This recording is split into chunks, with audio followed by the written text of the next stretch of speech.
ਪਤਾ ਨਹੀਂ ਕਿੰਨਿਆਂ ਦੇ ਰੰਗ ਬਦਲਦੇ ਉਹਨਾਂ ਨੇ ਦੇਖੇ ਹੋਣੇ ਆ, ਕਦੋਂ ਕਿੰਨਿਆਂ ਦੇ ਵਾਅਦੇ ਤੋਂ ਮੁੱਕਰਦੇ ਹੋਏ ਦੇਖਿਆ ਹੋਣਾ। ਅੱਜ ਪੰਜਾਬ ਨੂੰ ਇਹੋ ਜਿਹੇ ਸਿਆਸਤਦਾਨ ਮਿਲ ਚੁੱਕੇ ਆ ਜਿਹੜੇ ਪੰਜਾਬ ਨੂੰ ਭੁੱਖਿਆਂ ਤੇ ਨੰਗਿਆਂ ਕਰਨ ਨੂੰ ਤਿਆਰ ਬੈਠੇ ਆ।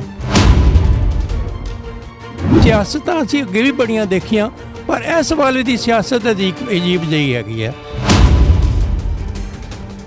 ਪੰਜਾਬ ਦੇ ਵਿੱਚੋਂ ਜਿੰਨੇ ਵੀ ਬੱਚੇ ਨੌਜਵਾਨ ਪੀੜ੍ਹੀ ਹੈ ਉਹ ਬਾਹਰ ਭੱਜ ਰਹੀ ਹੈ। ਕਿਉਂ ਭੱਜ ਰਹੀ ਹੈ? ਕੀ ਇਹ ਸਾਡੇ ਸਿਆਸਤਦਾਨਾਂ ਨੂੰ ਪਤਾ ਨਹੀਂ? ਇਹ ਆਨੇ ਆ। ਜਦੋਂ ਸਰਕਾਰਾਂ ਸਵੇਰੇ ਉੱਠ ਕੇ ਕਹਿ ਦੇਣ ਕਿ ਲੇਡੀਜ਼ ਨੂੰ ਕੋਈ ਉੱਠ ਕੇ ਆ ਕੇ ਕਹਿ ਦੇ ਕਿ 1000 ਰੁਪਏ ਹਰ ਮਹੀਨੇ ਦੇਵਾਂਗਾ, ਦੂਸਰਾ ਆਂਦਾ ਉਹਦੇ ਤੋਂ ਵੀ ਉੱਪਰ ਆਂਦਾ ਕਹਿੰਦਾ ਮੈਂ 2000 ਰੁਪਏ ਹਰ ਮਹੀਨੇ ਦਾਂਗਾ, ਫਿਰ ਉੱਥੇ ਸਿਆਸਤ ਥੋੜ੍ਹੀ ਹੋਣੀ। ਤੁਹਾਡੇ ਮਨ ਦੇ ਵਿੱਚ ਸੋਚ ਜਿਹੜੀ ਹੈ ਨਾ ਉਹ ਡਿਵੈਲਪਮੈਂਟ ਦੀ ਖਤਮ ਹੋ ਜਾਣੀ, ਤੁਹਾਨੂੰ 1000 ਰੁਪਏ ਨਜ਼ਰ ਆਉਣ ਲੱਗ ਜਾਣਾ। 50 ਸਾਲਾਂ ਤੋਂ ਕਰਪਸ਼ਨ ਸ਼ੁਰੂ ਹੋਈ ਹੈ ਜਿਹੜੀ ਅੱਜ ਉਹ ਬਿਲਕੁਲ ਸਿਰੇ ਤੇ ਪਹੁੰਚ ਚੁੱਕੀ ਹੈ। ਅੱਜ ਐਤਕੀ ਮੇਰੀ ਵਾਰੀ, ਅਗਲੀ ਵਾਰੀ ਤੇਰੀ ਵਾਰੀ, ਇਹ ਵਾਰੀ ਤੋਂ ਕਿਵੇਂ ਛੁਟਕਾਰਾ ਪੈ ਸਕਦਾ? ਜਿੰਨੇ ਲੀਡਰ ਇਸ ਵੇਲੇ ਆ ਰਹੇ ਨੇ ਸਭ ਇੱਕ ਤੋਂ ਵੱਧ ਕਰਪਟ ਆ ਰਹੇ ਨੇ। ਆਪਸ਼ਨ ਹੀ ਨਹੀਂ ਹੈ, ਕਹਿੰਦੇ ਆਪਸ਼ਨ ਹੀ ਨਹੀਂ ਵੀ ਇੱਕ ਠੱਗ ਦੂਜਾ ਮਾਂ ਠੱਗ। ਵੱਡੀਆਂ ਪਾਰਟੀਆਂ ਟਿਕਟਾਂ ਵੇਚਦੀਆਂ ਨੇ ਤੇ ਖਰੀਦਣ ਵਾਲੇ ਮਾਫੀਆ ਰਾਜ ਵਾਲੇ ਨੇ। ਜੇ ਉਹਨਾਂ ਵਿੱਚ ਕੋਈ ਚੰਗਾ ਬੰਦਾ ਹੈ ਉਹਨਾਂ ਨੂੰ ਟਿਕਟ ਦਿੰਦੇ ਹੀ ਨਹੀਂ। ਗੌਰਮੈਂਟ ਖਰਚਾ ਆਪਣੀ ਐਡਵਰਟਾਈਜ਼ਮੈਂਟ ਤੇ ਕਰ ਰਹੀ ਹੈ, ਜੋ ਖਰਚਾ ਇਹਨਾਂ ਨੂੰ ਪੀਪਲ ਹਿਊਮਨ ਰਿਸੋਰਸ ਡਿਵੈਲਪਮੈਂਟ ਤੇ ਕਰਨਾ ਚਾਹੀਦਾ ਉਹ ਬਿਲਕੁਲ ਨਹੀਂ ਹੋ ਰਿਹਾ।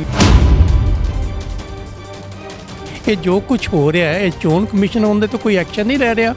ਕਿ ਚੋਣ ਕਮਿਸ਼ਨਰ ਇਹ ਸੋਚ ਨਹੀਂ ਰਿਹਾ ਕਿ ਇਹ ਕਿੱਥੋਂ ਪੈਸੇ ਦੇ ਰਿਹਾ, ਕਿੱਥੋਂ ਆ ਰਿਹਾ ਹੈਗਾ। ਕੁਝ ਐਸਾ ਸ਼ਿਕੰਜਾ ਕੱਸਿਆ ਜਾਏ ਕਿ ਆਉਣ ਵਾਲਾ ਕੋਈ ਬੰਦਾ ਇਹੋ ਜਿਹੀ ਗਲਤੀ ਨਾ ਕਰੇ ਕਿ ਲੋਕਾਂ ਨੂੰ ਭਿਖਾਰੀ ਬਣਾ ਦੇਵੇ।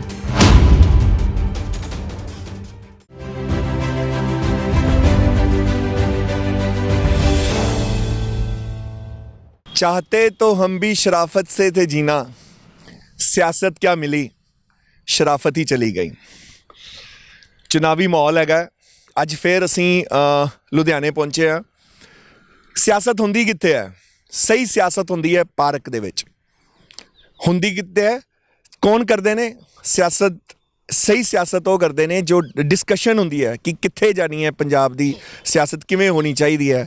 ਉਹ ਕਰਦੇ ਨੇ ਸਾਡੇ ਬਜ਼ੁਰਗ, ਜਿਨ੍ਹਾਂ ਨੇ ਸਿਆਸਤ ਦੇਖੀ ਹੁੰਦੀ ਹੈ, ਦਹਾਕਿਆਂ ਤੋਂ ਦੇਖ ਰਹੇ ਹੁੰਦੇ ਨੇ। ਪਤਾ ਨਹੀਂ ਕਿੰਨਿਆਂ ਦੇ ਰੰਗ ਬਦਲਦੇ ਉਹਨਾਂ ਨੇ ਦੇਖੇ ਹੋਣੇ ਆ, ਕਦੋਂ ਕਿੰਨਿਆਂ ਦੇ ਵਾਅਦੇ ਤੋਂ ਮੁੱਕਰਦੇ ਹੋਏ ਦੇਖਿਆ ਹੋਣਾ। ਸਭ ਤੋਂ ਵਧੀਆ ਗਵਾਹ ਉਹੀ ਲੋਕ ਹੁੰਦੇ ਨੇ ਜਿਨ੍ਹਾਂ ਨੂੰ ਅਸੀਂ ਸੀਨੀਅਰ ਸਿਟੀਜ਼ਨ ਕਹਿ ਦਿੰਦੇ ਹਾਂ।